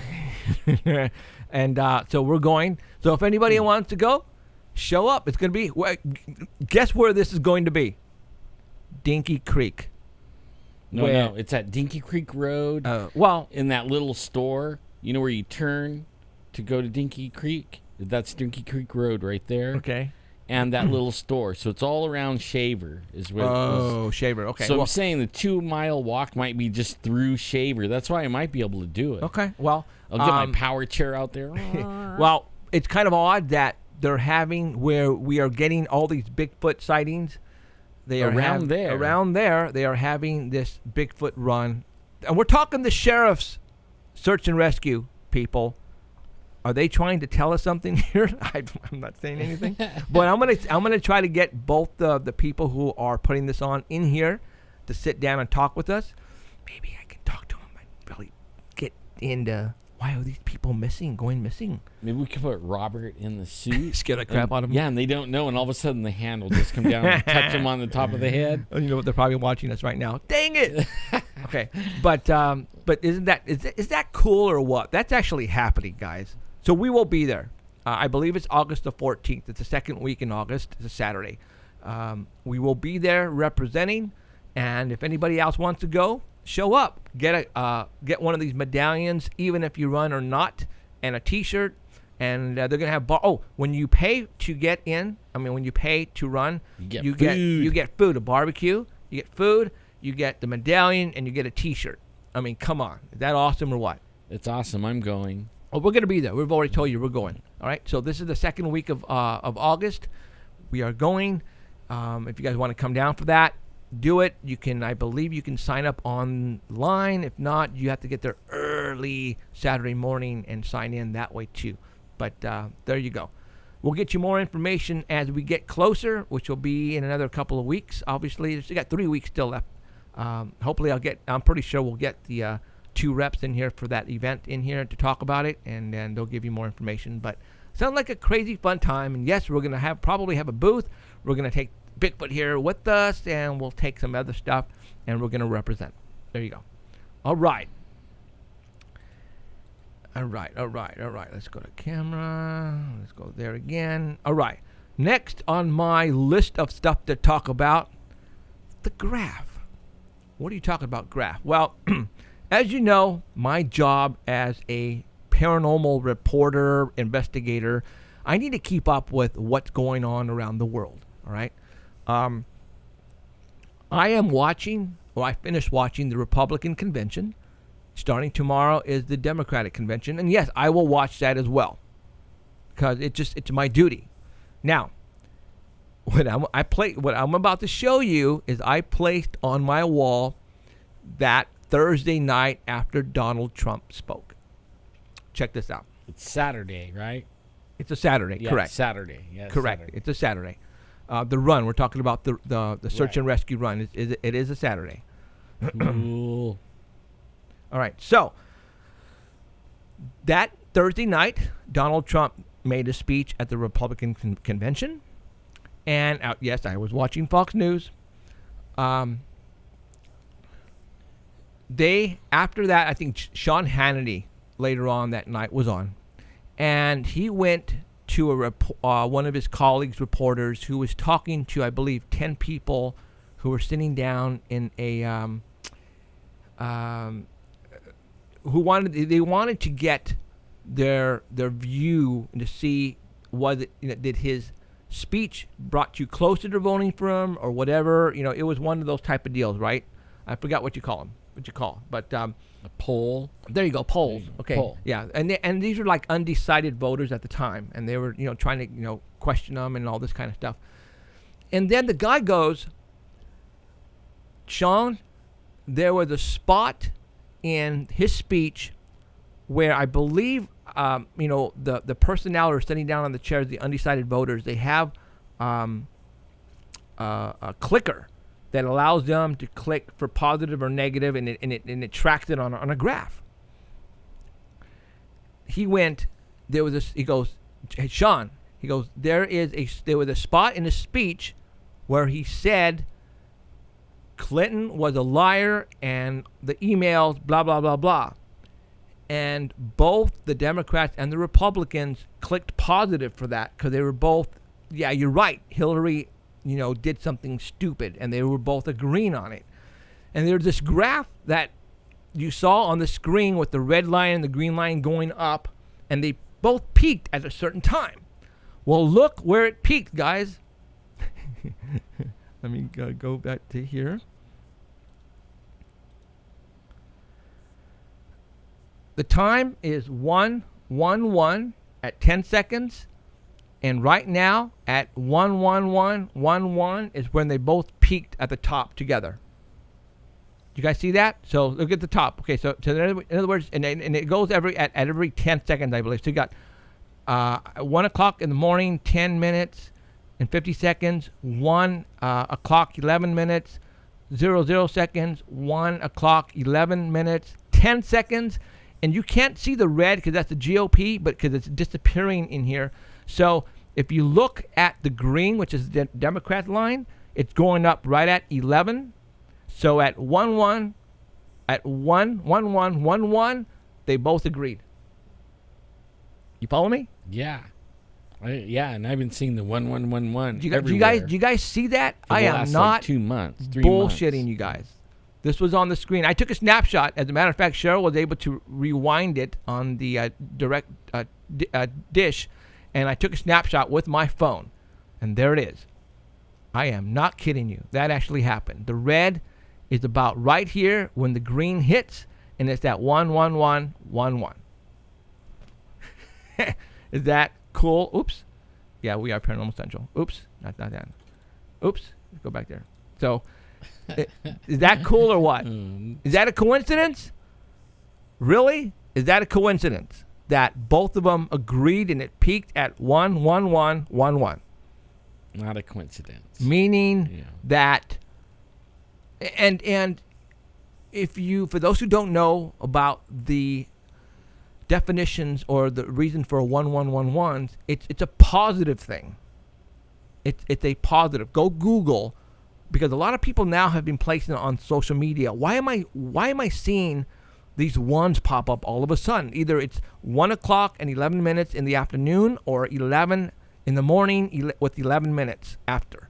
And a lot of people are seeing these ones. Well, that happens to be a good sign, you guys, because I'm getting that a lot. Me too. I even like 1:11 in the morning. Okay, I'm getting that a lot. Me too. So what is the purpose of both of them agreeing at 1:11:11 and 11 seconds after the fact here about the emails? And I'm going to leave it right there, because I'm not going to say what I think it means, but the Democrats and the GOP agreed at 1:11:11 that they all got it, or they all think that the emails it's bad. What happened? What Hillary did was bad. All right. So I just wanted to show you that, because this can't be a coincidence. Come on, guys, really? All right. So I want to now. Yeah, I caught it. I don't do politics, but I do. I think they should arrest her. Really. I mean, you shouldn't even be running for president if you're gonna say or preach to me. Like, I only see every so often, I'll be walking by the TV and that somebody's watching, and there is Hillary preaching, the Constitution to me. So if she knows so much about the Constitution, why didn't she know so much about the confidentiality of those emails? Right. I mean, come on, I think she should be arrested. She knew. It's yeah. But it's kind of weird that, I mean, there's a lot of people who don't like Trump. All right. And I don't like him either. You're fired, but you know what? How come they all don't like him so much? Right. That's why I like him. This is what I want to talk about as well. And I sent you a text on this before I get into the next subject. Okay. Bisiago.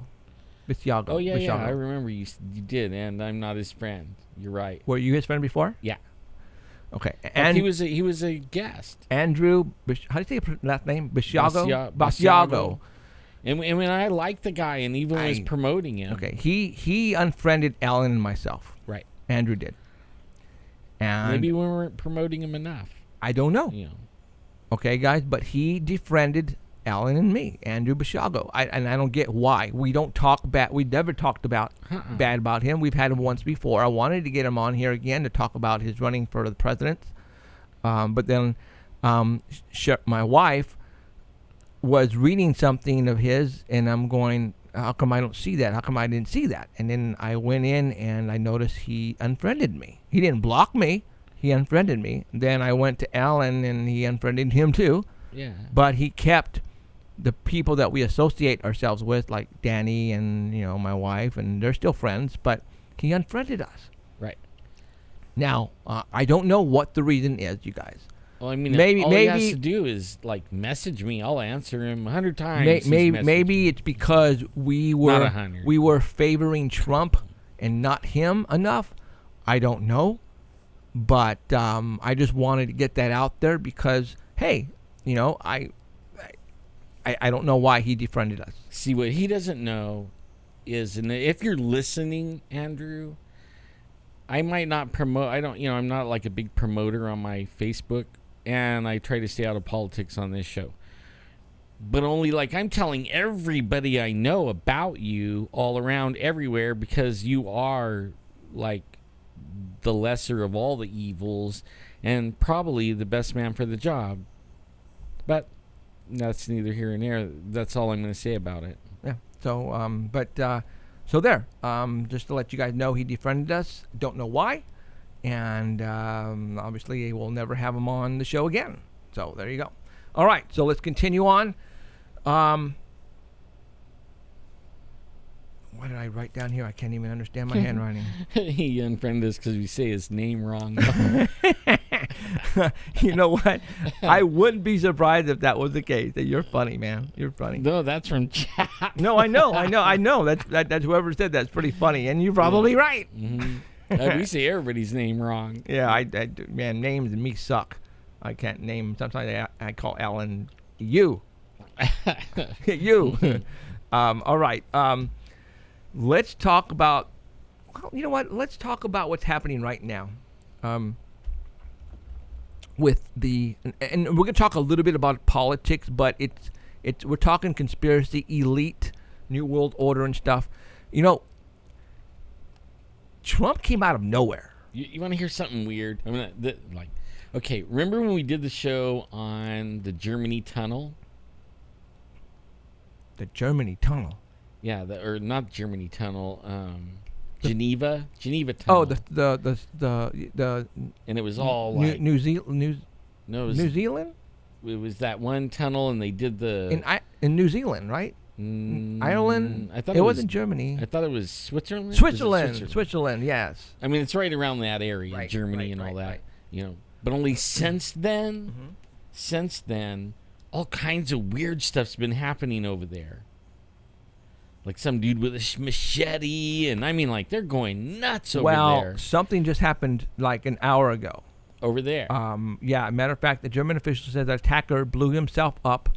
Let me go. Another terrorist attack. It just happened an hour ago. But see, they were having little problems over there, but since that tunnel thing, man, they almost daily. It's been mass murders and stuff like that. I mean, it's been ridiculous. I didn't even think about putting two and two together with that. I barely did today. Driving over here, was thinking about it. Man, I catch the news here and there, and it's only on Facebook. What I see come across Facebook. Somebody sent me a message. I can't. For some reason, it's my internet's really slow right now. Let me go. Interesting. Here, 1 killed, 10 injured in an explosion in a German city of Ansbach, Ansbach. Police would speculate on whether the explosion was a suicide bomb or not. I just found out that it was a Syrian refugee. Yeah, but when they did that, did they release something into the air or into the world that is now going and causing havoc? But you know what I mean? It's drawing flies, so to speak. Hold on. Christina, what am I looking at? She sent me a picture of a frame that she took when we went on Thursday. Frame from video I took Thursday. So what is that supposed to be? Who is that? That's walking right there. That you? That can't be you with the backpack, is it? Fill me in. All right. So anyways, let's continue on with the elite and stuff. All right. And Heidi's in chat. So, you know what? Okay. Heidi's gonna come on. She didn't send me any pictures, but she's just gonna talk. Chat with us. Give us a couple of stories. Okay. Okay. So if you want, you can get her on. Okay. So we'll go Did ahead. you hear that, Heidi? So, but you can go ahead and do what you're doing while I'm doing this. Sure. So we'll go ahead and. Excuse me. I need to... I burped. Well, I'll go ahead and talk about what I was going to talk about after. But let's go ahead and just get Heidi, and let's talk with Heidi for a little bit, and we're going to talk about. She has a couple of stories that she wants to talk to us about, and that were sent to her by fans from around the world. Cool. And we'll talk to her. Oh man, that light. Oh, here it is. Always love fans from around the world. And we'll get her on the quite a air, few. and then we'll talk to her. Really? Go there. I believe it's that one. I believe it's that. No, it's not that one. So while he's going to get her on the air right now, guys, will just stand by with us. And let me go ahead and do it. Yeah, like I said, I watched the Republican convention, and I'm going to watch the Democrat convention, and because it's my duty as a reporter. I look at all news, whether it's paranormal news or regular news or politics, because it's just that I have to. So so we'll go ahead and get her online here real quick. Oops. All right. Come on. Really? There we go. So we're gonna get we'll get her on the phone right here pretty quick. Yay.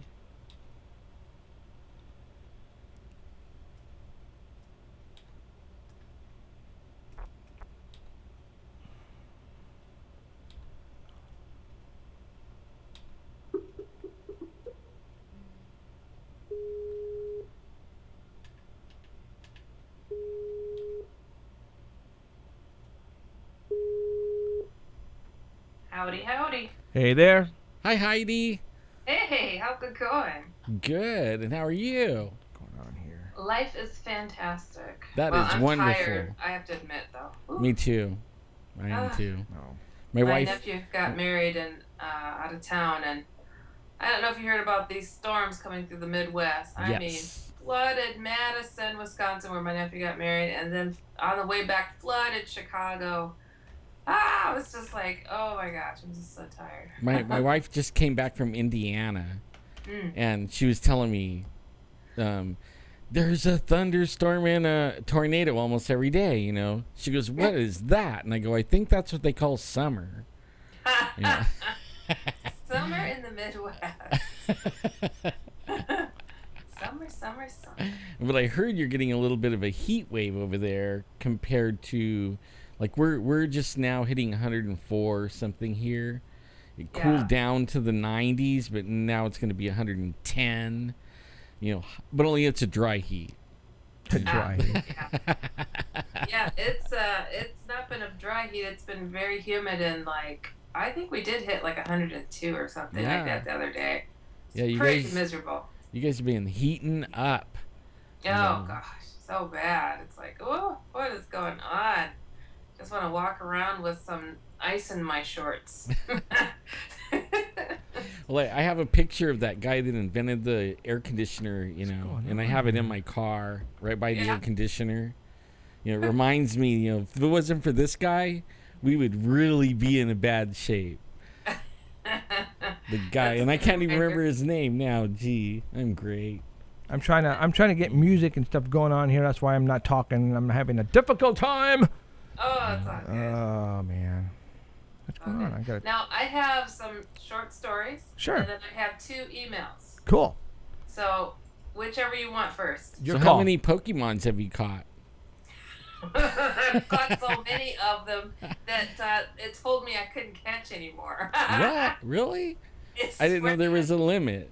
I didn't know there was a limit. That's how far I am. Man, you need to empty your barn. Your Pokemon barn. This is to transfer them, and then it gives you one little lousy candy. I'm like, what is that? I would give up my Pokemon for a little piece of candy, but in order to get to the next level, you have to do that. So I started sacrificing them. Oh, man. Well, I told my sister, she was playing it, and we were going out to dinner, taking my mom out, and we're driving along, and I told her, I'm just going to run over every Pokemon. You know, I don't even know what I'm talking about, really, but... You know, I'm going to run them all over. You know, I'm going to kill everybody. Every Pokemon gets in my way. You know, they're toast. Ouch. And as we're going along, you know, after a few blocks, I'm thinking, well, I wonder if there really is Pokemon in the street. You know, I was just saying, you know. Right. So I asked my sister in the back who's giggling and making noise, and she's all by herself. I'm like, is there Pokemons around here? She goes, oh, yeah. I caught 3 already on the way, Right. So you can catch them. They are in the street. So all you kids, no Pokemoning in the street. You know. I mean, I don't know. That's just kind of common sense, you would think, but some kids have walked right out into highways. I'm like, what? Yeah, or jumped off cliffs trying to get them. Silly. Crazy. Silly. Crazy. Dummies. Yeah, I'm like, what's wrong with your kid? They think Pokemons are it. That's why. Oh my gosh, I just don't get it. I was really stunned to hear about that. But, you know, did you hear about, well, I posted it on my Facebook page about some of the reasons why you should not play Pokemon, because they made $9 billion in a week because they're gathering all your information and selling it, and it's taking pictures of where you're at, too, and bringing that all with it. Like, people aren't buying that much money, you know, worth of products in order to get to the 9 billion. It's a free app. How are they making their money? Selling your information. Selling you out. Yep. And that's what these free apps do. That's how they make their money. I know that's what Facebook does. Like what I noticed about Facebook is I like to do computers. You know, that's my thing. So I'm always like looking at the latest, greatest CPU or, you know, hard drive. They have these solid state hard drives that are just killer fast. But anyways, I'll be looking at those things on Amazon and stuff like that. Mm-hmm. And then whenever I go over to Facebook, all the ads in my Facebook are computer parts. Oh yeah. I mean, it's like they're following me. Yeah. They're following me and putting my ads or what I look at. That would make sense. As a matter of fact, I think we were talking about that with Eddie the other day. How they're able to find out where you're looking up on Amazon, and then all of a sudden they will every commercial, every pop-up is related somehow to that particular product that you were looking at. I have a story about that. My computer broke. This is a few years back, and I needed to use my friend's laptop. Animal porn. I was like, ah! What? Oh, there you are. Up on Facebook. I was like, oh! What the hell were you looking at there, Mrs. Heidi? Was it a typo? Wasn't my computer. I was like, but you know, you look at your friend just a little different after such a revelation. Like here, you can get on your email from my computer. No thanks. I really need to find a sound effects for that. Daddy. No. I need to find another one. Hold on. Daddy. That's a good one. Yeah. Now, if I could just put 2 and 2 together, that would be funny, huh? There you go. That did it right there. There it is. That's it. Okay. Yeah. I had to. Sorry. I just had to. That's funny. That was good. It was very good. Yeah. Okay. So you got a story or you got an email? What do you got? Well, you know what? Let's just start off with this email. There's a couple of them here. So, all right, this one says, Dear Heidi, I recently found you through Paranormal Central and then your blog site, which I don't have. I think they're talking about either my radio show or my website. as well, and you said that we could tell our strange encounters and possibly you could give me some advice. I'll tell you the short version, and I'd love if you could call me. Oh, Uh-oh. because, yeah, because there's so much more that has happened to me and way too long to write. I'm 54, and when I was 16, I started hearing knocking coming from I don't know where. And it was when I was in bed in the morning. It happened for 10 years in every place I ever lived. It stopped telling, I stopped telling people about it because no one believed me. But it really scared me.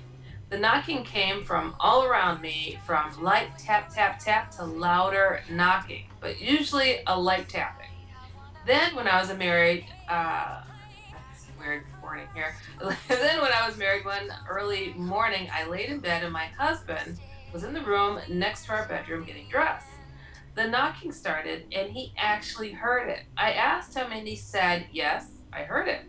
This was a first. The last time I heard it, I was in our small living room and it started up, but this time it was like surround sound all around me on every wall.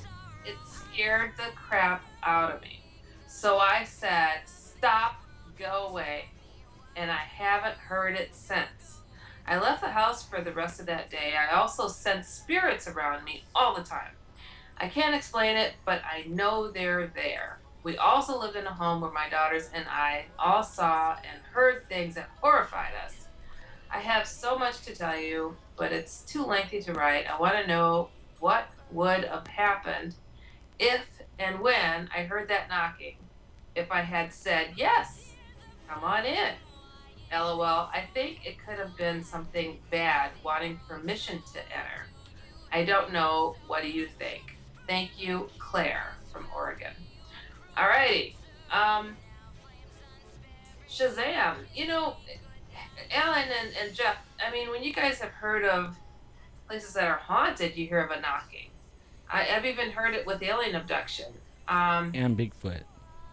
Oh, yeah, and Bigfoot. I mean, Yeah, I don't know. What do you think the symbolism is behind that? Because it does almost seem like, are you going to answer the call? Jesus knocks too. Oh. Yeah, he even says he does. Only we don't answer. Yeah. I think it's just trying to say there is another side. We are here. I mean, you follow me? I mean, Yeah. it's just a sign of this is all true. This is all true. I don't know. I mean, But for 10 years, always. For 10 years. That's, I don't know. It almost does sound like, like she had a spirit attached to her somehow and it was trying to get her attention and she was just not really paying well enough attention to it. I don't know. That's a head scratcher and a head knocker. I have no idea. That's different to have knocking like that constantly. huh. That is. You know what? Now, my wife. I told you my wife was out, and she also went to Oklahoma to her sisters, and her sisters told the other. There's 3 sisters. One sister visited like 2 weeks before, and the one they visited warned that there was somebody in the closet and they would knock and they would mess with your bed. Okay, they would knock on the closet door and mess with your bed. And so the sister that visited first a couple of weeks ago saw this little guy, a little man, and he was knocking on the door, and he also was like going on the bed, and it was making her mad, so she was talking to it and slapping at it to stay off her bed. And then I asked my wife, well, what happened when you slept in there? Like, did you see something or hear something? And she said no. She was waiting for it, but it didn't happen. No knocking, no little man, no jumping on the bed. Wow. And so I don't know. Like, do they need attention? Is that what it is they're seeking?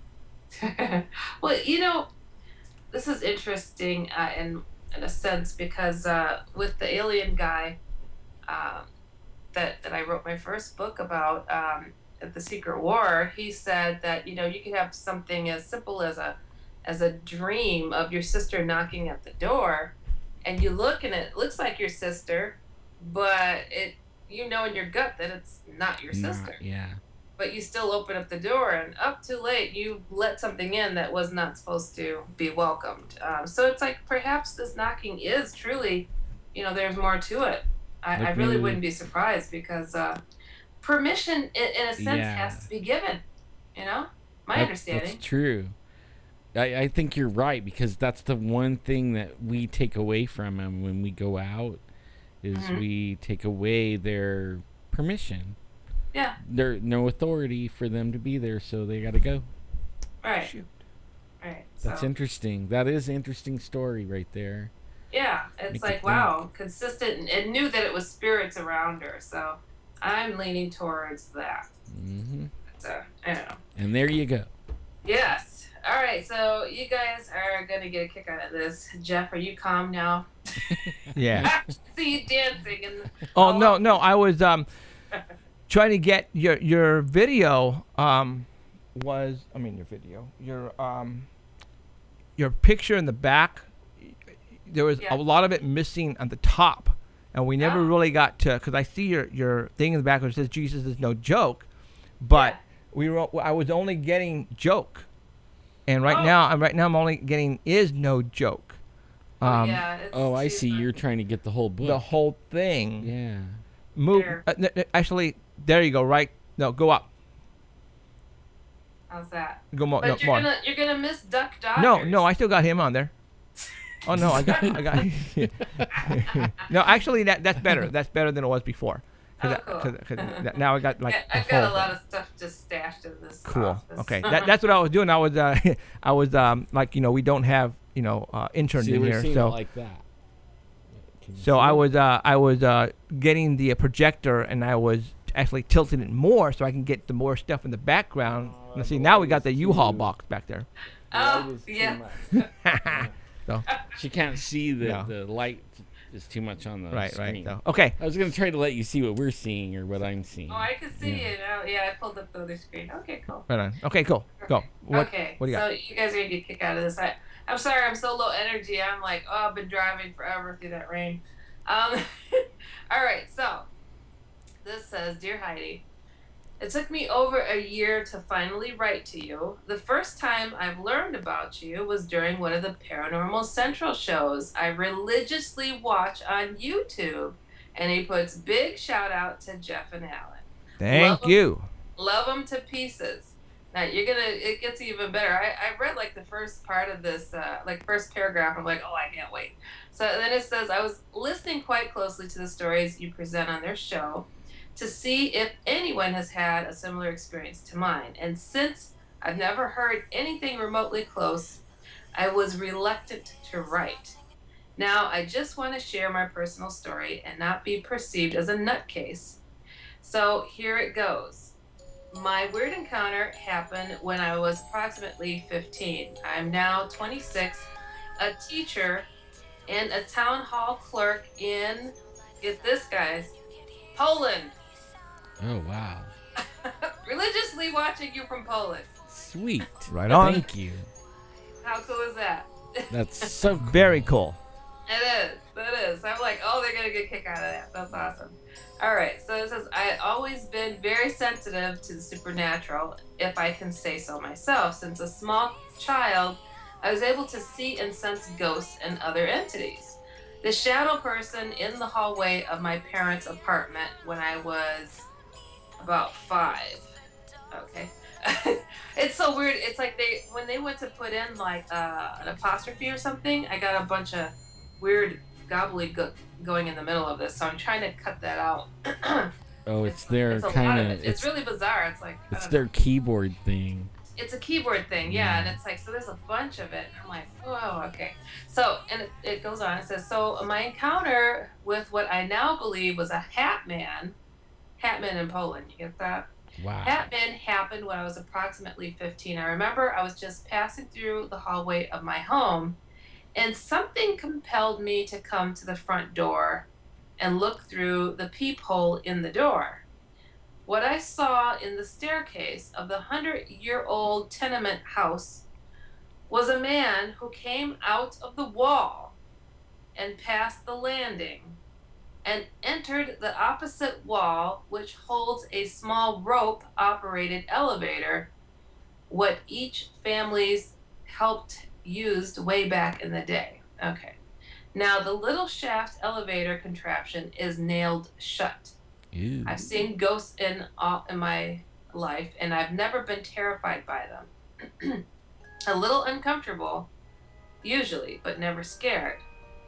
This man filled me with such terror that I thought my heart was about to stop. That's Hat Man for sure. That is. That is. It's very different. People say, ghost schmost. I'm like, no, this is not a ghost. Okay, and it goes on. It says, what scared the living daylights out of me was the fact that he didn't seem to fit. Ghosts usually look somewhat in context with their environment, that is. Their clothes and facial features resemble those you might see now or way back when in the era that they appear. Whereas this, I now assume, Hat Man was so different than what I could have imagined. He was tall and fit. He was wearing a 50s styled trench coat, a suit, dress shoes, and a fedora hat. Whoa. Yeah. This alone wouldn't be that outlandish, but if it weren't for the fact that he was partially see-through, I could see the staircase behind him. And also, he wasn't in color or black and white. He was in this weird sepia color that you can have in photographs. The most terrifying thing of all, though, was his face. He looked kinda G.I. Joe-ish with an extremely masculine, square-jawed face and closely clipped hair. He looked very exotic and quite unhuman. He had a menacing stare and hell-bent eyes. Dang, he really described this guy. Yeah, he's really well for Polish. Hey, all right. Wow. It goes, he looked straight ahead, and somehow I knew that if he just glanced at me, I would die. Although I have no idea how I came to know that. I just did. And I prayed to God and Jesus for him not to look at me. And he didn't. Looking back at it now, I have a sense that he could somehow sense me. I know he knew he could see me, maybe even hear me. He seemed to be a little phased, as if my little plea disallowed him to have a look at me. Oh, his little plea to Jesus, that's not little. No kidding. And he puts, and that's the whole story. However, I connect this encounter with the ones I had when I was 18, turning 19. Is it possible that he could go back at me after such a long time? That time I woke up about 5 a.m., completely conscious, with the notion that I need to be awake. Thank God I was, because after several minutes, I couldn't breathe. Oh, wow. I tried with all of my might to take a breath in, but I couldn't. My parents woke up alerted and tried to help me out somehow. They thought I was fainting, but far from it. I was fully conscious. I could see and hear everything around me, but I couldn't breathe. The bizarre part is I wasn't scared. I realized I'm somehow inside my own body and that nothing really bad is happening. I felt warm and safe, and somehow that I had lived before. Many times that I lived many lives. Since then, I sometimes have flashes or realizations that I've done that, oh gosh, this is gibberish, that I've done this before, or images of me doing things in different times and places. I wasn't able to breathe when I willed myself to. An extremely logical string of thoughts went back then in my mind, having me realize that if I don't start breathing, I will suffer brain damage. Where that came from, I have no idea.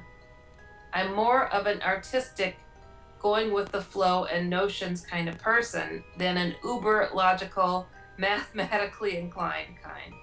Nothing bad happened to me after this experience, but somehow I feel that this wasn't a medical freak accident, that something exterior caused the whole thing. What do you think? Can those two incidents be connected? Have you ever heard of such a hat man? Or is it something else entirely?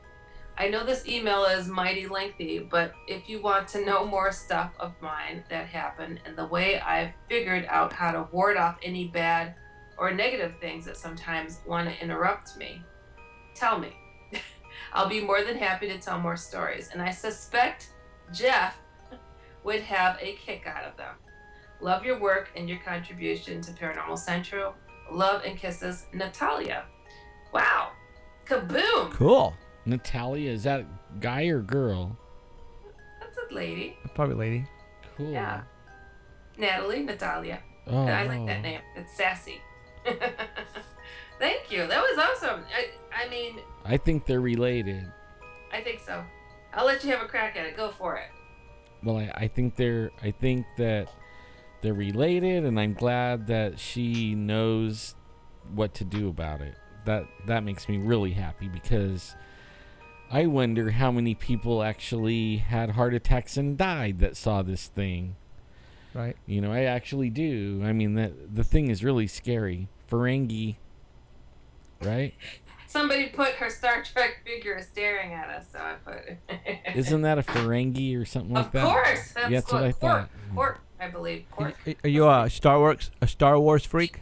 Deep Space Nine. Oh, see, I don't even know that. See, I didn't. See, I always say Deep 6'9". I was never into those. Want to deep six somebody? Yeah. Jeez. I would have never To known. put them under, right? You know, yep. You know, I like them sexy Star Trekkies. You know. I love Star Trek. Oh my gosh. Better than Star Wars in my book. So, yeah. Yeah, so what do you think about that? You know, this hat man, this encounter that Natalia shared, I have actually had several sent to me in regards to, you know, him coming through a wall, just appearing, and that ultimate terror that comes over a person, very common, where a person will fear for the rest of their lives that he'll come back. And that was something that she expressed in her email as well. And it's not uncommon for people to say, "You think he'd come back?" Especially now that I'm talking about him or writing about him. It took her a year to write us, so I know that fear, and you don't want to draw attention to yourself.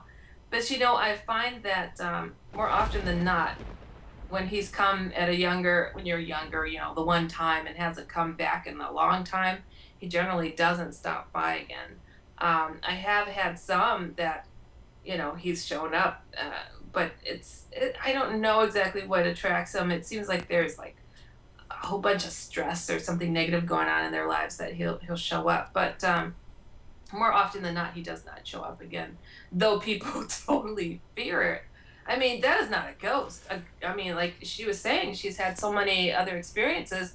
She knows a ghost. She knows what it feels like, looks like, and this guy was out of touch, out of time. G.I. Joe-ish face. I honestly... Totally evil feeling. Yes. That's what everybody says.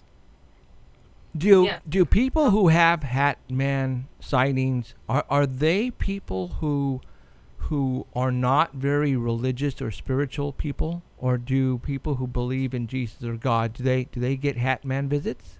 Yeah, they do. I don't find a big difference in those that experience him versus those who don't. I mean, it just seems like everybody's fair victim to him. People are like, you know, I'm a God-fearing person. I go to church, and he shows up. You know, why? What did I do wrong? Or is this something? You know, I said everything in the book to keep him out, and I'm like, you know, well, there's something he finds very delicious in you. you know, extremely maybe enticing. Even more delicious. I mean, he might find believers more, you know, targety than non-believers. Because why would he go after non-believers? There's nothing to do there. You know what I mean? So the non-believers, he already know, or it already knows that he owns them already. Right. A little bit easier to snack on. Yeah. Huh. Yeah. Yeah. And when he keeps working on a person, showing Yeah. it, showing it, We're showing gonna piss off a lot of people just by saying that. Well, man, I get a lot of these since we've had Heidi on. I've been getting a lot of the emails. I mean, they're not saying send this email to Heidi, but they're like giving their story, or mostly for information for me, like they think I don't understand or something. But only they say that it actually scares the life out of me for them, because they're like, oh yeah, that's been coming around ever since I was a kid, and I'm not scared of it, and that's my what do they call them, spirit guide and stuff like that. I'm like, what? That's your spirit guide?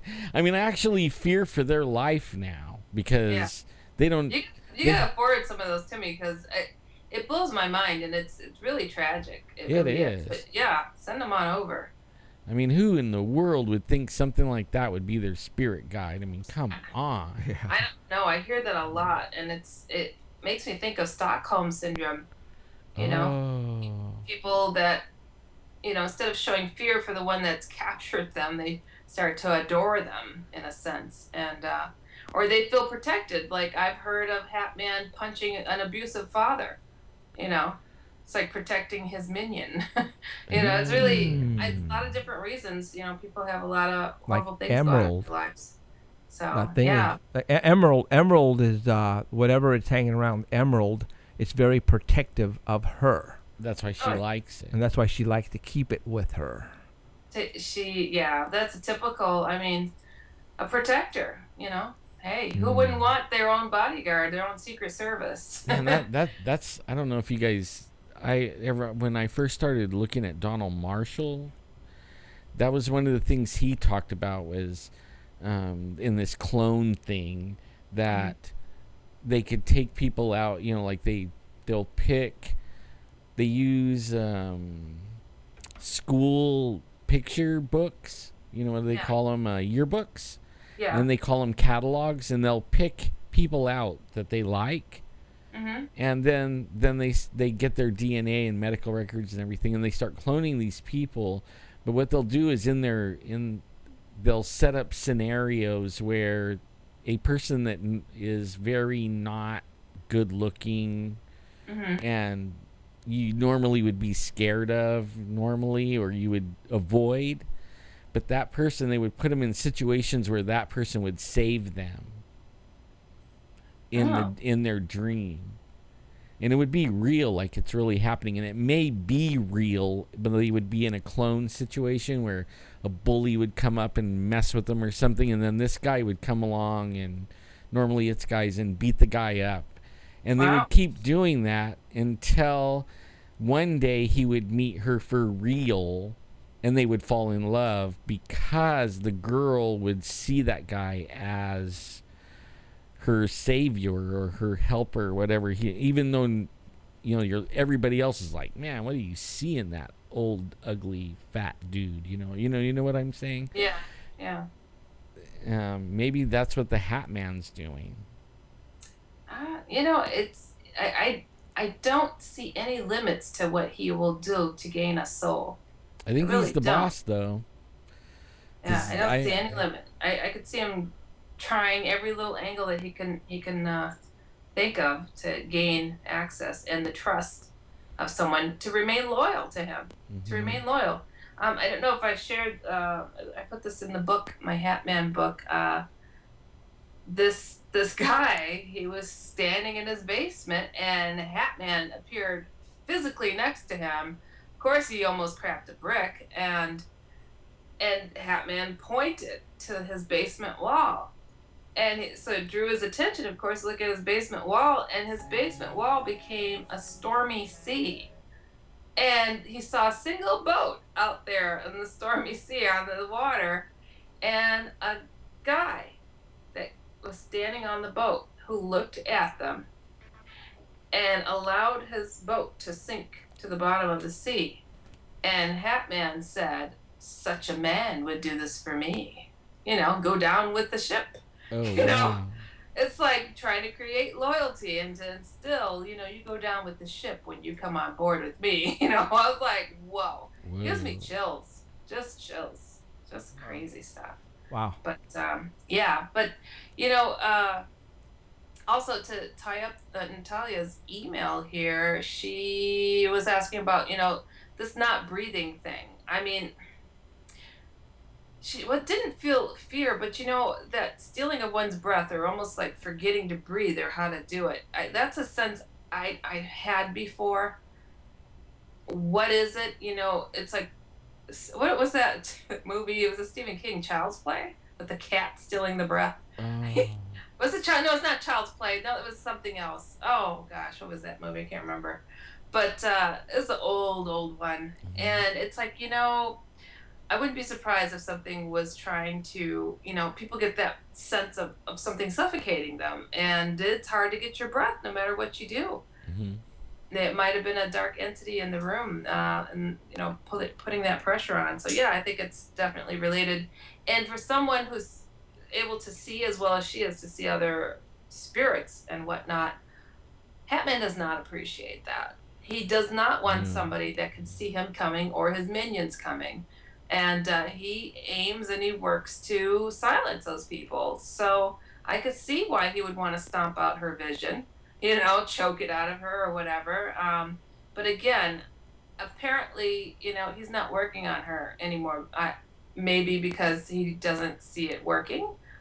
You are a faithful person, and, some people's faith is so strong. It's like, why keep pounding at the door? Not like he's not going to keep looking every once in a while, see if there's a crack in your foundation, but I wouldn't fear that he's going to come kicking down your door anytime soon. So, just like there is a hat man that people can see, sometimes there is another entity being that you can't see that maybe the hat man could see, that's saying, hands off, dude, you can't have this one. You know what I mean? Like, even though you can't see it, it's there. You know what I mean? The real, actual angel that's helping you. You know what I mean?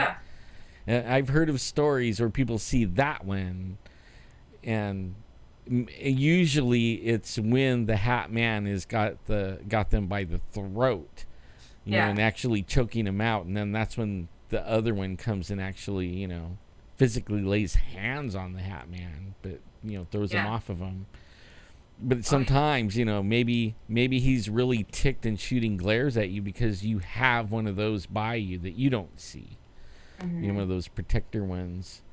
Truly. I read a story where these guys, when I was in Africa, it's actually a story I was told by the medicine man, that the Christians came and the medicine man went to attack the church with all the warriors, and the people inside the church, he had now when he was telling the story, he was a medicine man, but now he believes, he's with the church now, right?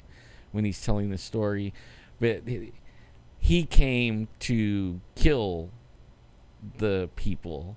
But when the people inside the church were praying that there would be angels on the outside that they would see, they never saw him. Okay, the church people never saw him. But when the medicine man came, there was 10-foot tall, 12-foot tall angels with flaming swords standing around the hut building. Nice. And he came 3 nights in a row to go and kill him. And, the first night, he couldn't kill him because of the angels, so he went back and he tried more deeper, harder magic, voodoo or whatever.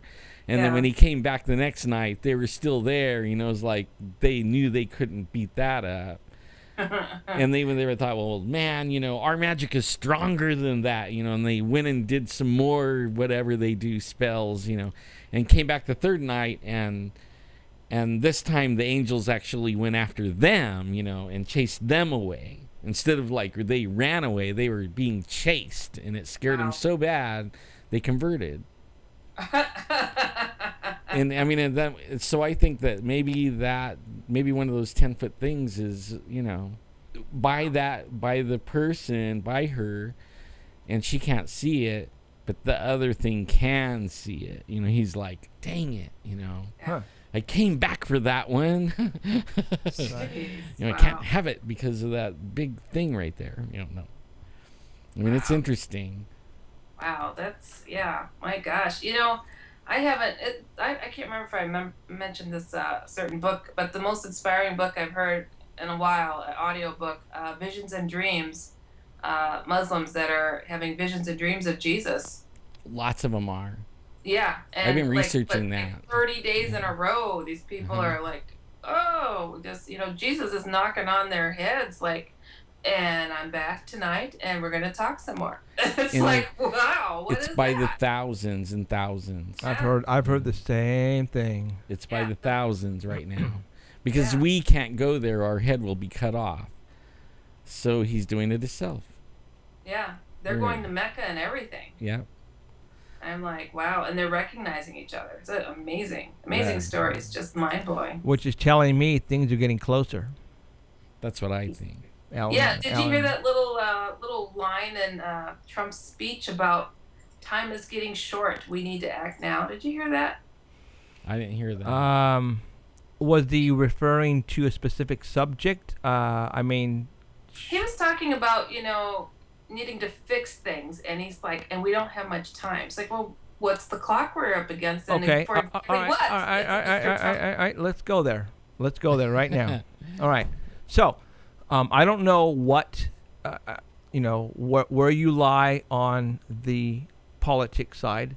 So, by you just telling me that right there, okay, a lot of people are saying. Now, this is I'm getting this from a lot of people that, we talk about the elite, the New World Order, but the bad people. Right. That for some reason, the bad people are being taken out right now, and it's by, and they say it's by. I don't want to say Trump is what am I supposed to? They say Trump is trying to get the elite put out. That he knows who's running our government.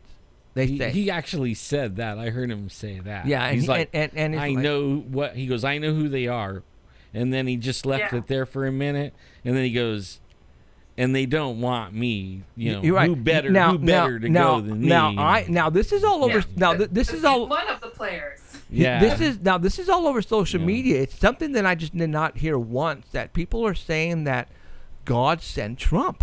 Right. Yeah. I actually heard that several places, Me that too. God is being sent by Trump. And then you, Heidi, just picked this out of, and I wanted to go there, but I didn't want to go there because then people are going to think I'm like on a Trump bandwagon. But you said this. You said that quote from Trump. Yeah. And let's cite, what does that mean when he says time is short? I don't know. Does he mean that the terrorists are on their way? Is that what he's talking about? Or did he mean something? I'm not on his bandwagon at all. I know. Honestly, I'm not on anybody's because I just don't believe much in what they spew anymore. Right. And I know you're not on the Trump bandwagon. Trust me, I know that. But you said that quote though. So Yeah. what is it? What do you think of it? What does it mean to you? I thought it didn't quite fit in with everything because it was like, time is short. Well, the election's coming up, dude. We know that deadline, so that's a given. So he's not really referring to that. Time is short. We got to do this now. Do what now exactly? I don't know if he was meaning to fix the economy, but I don't recall him saying what in particular time is short, but it almost seemed like he had an insider knowledge of TikTok, let's get on this, and I don't know what it was exactly. I mentioned, so actually somebody mentioned it on my Facebook page, and I responded, say, yeah, I caught that. And it's like, are we the only two that caught this? I'm like, no, I'm sure there's others that heard him say time is running out. And it's just like, I don't understand because the time is set for election. Right. What time on what? What are we speaking of here? But definitely look through it again and see what he's talking about before and after, because I was trying to gather what he's meaning by that, and I just did not catch. I think it was that there was a hidden meaning to it, and I just don't know what it was. Now the black Republican candidate for presidency, what was his name? The doctor. I can't think of his name, but yes.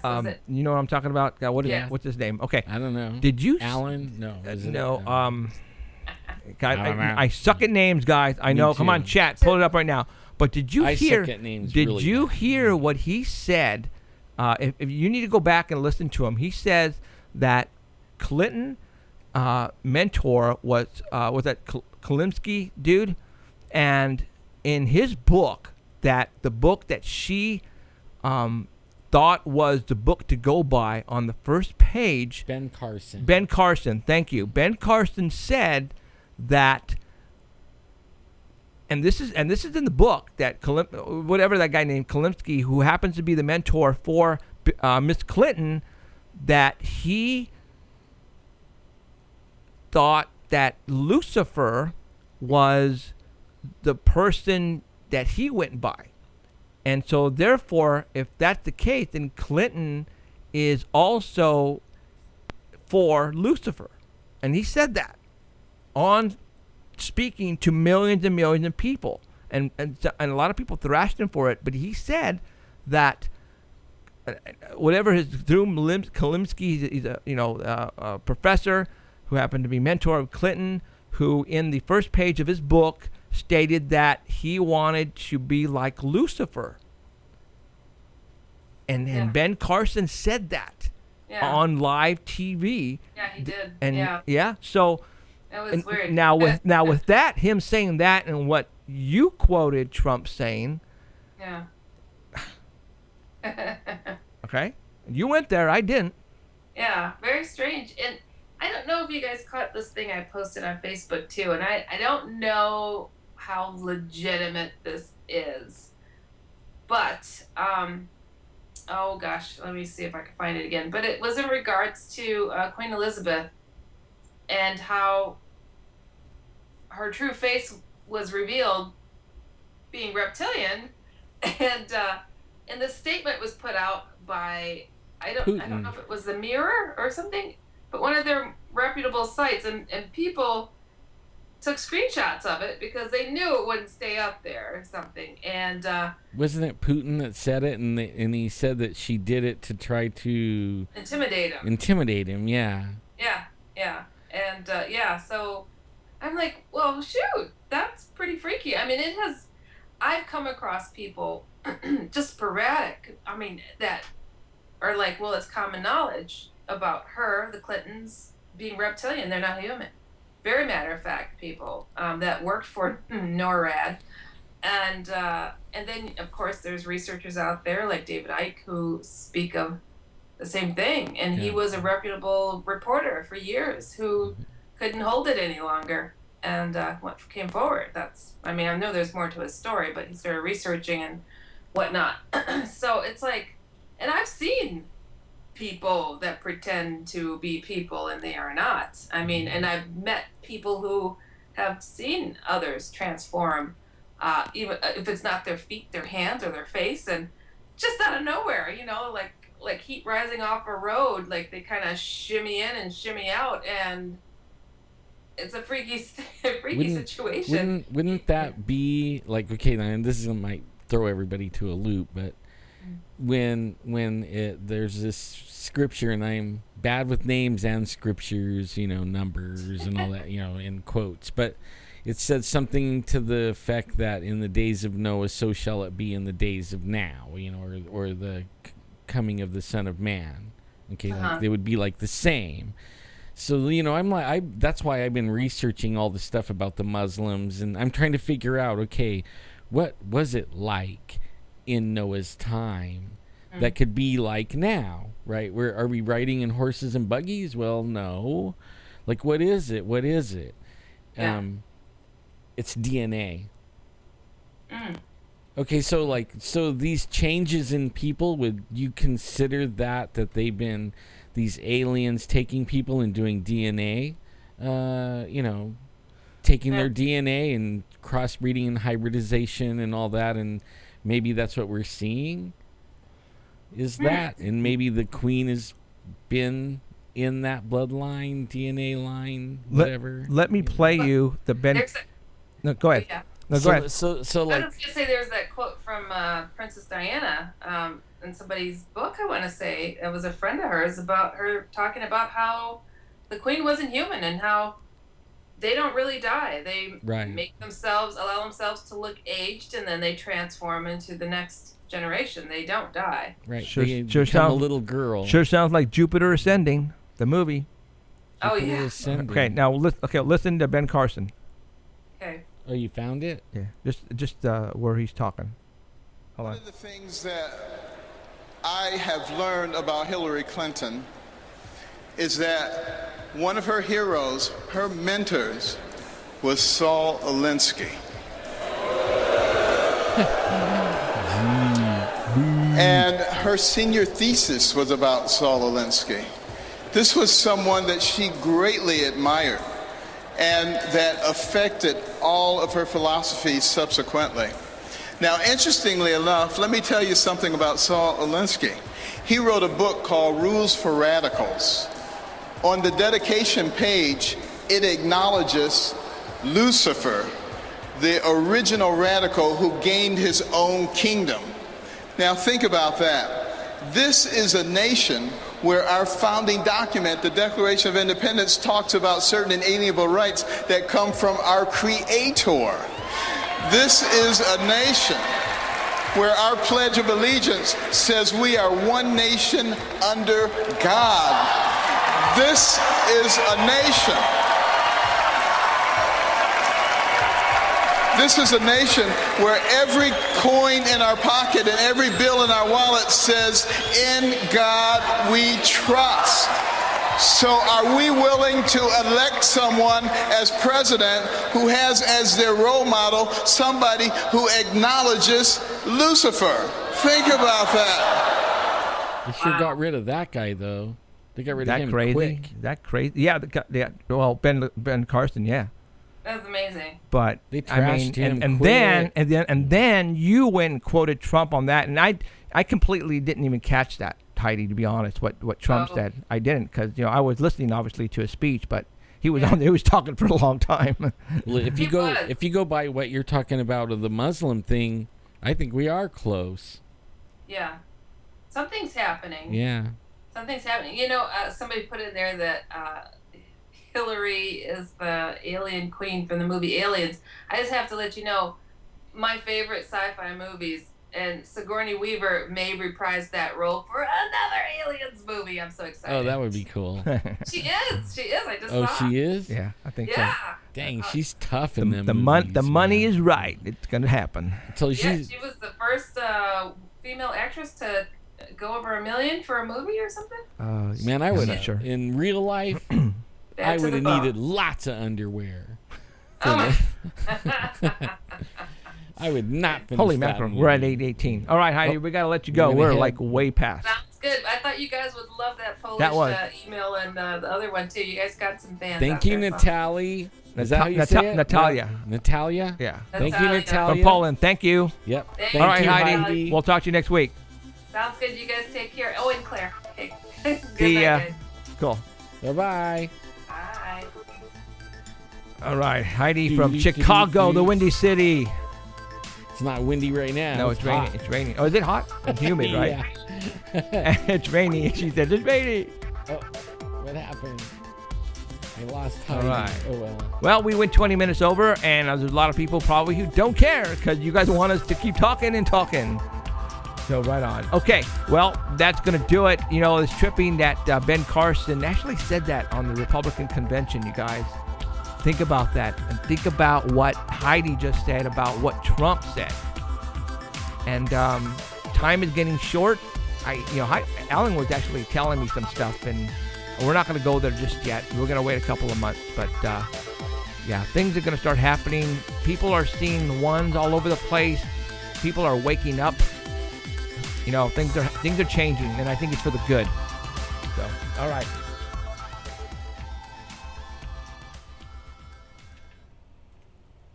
that's it. We're done. And how come I can't hit play? All right, that's it. All right, for Jeffrey Gonzalez and Alan Thomas, I want to say thank you for showing up tonight wherever you are. Thanks, Heidi, for calling in. I know she was tired, but hey, it was well worth it. See you guys next week, same time. Bye. You have been listening to Paranormal Central with Jeffrey Gonzalez and Alan Thomas, broadcasting worldwide at paranormalcentral.net and on our... Stay tuned for next time. Remember to keep your eyes to the skies, and we hope you witness something you cannot explain.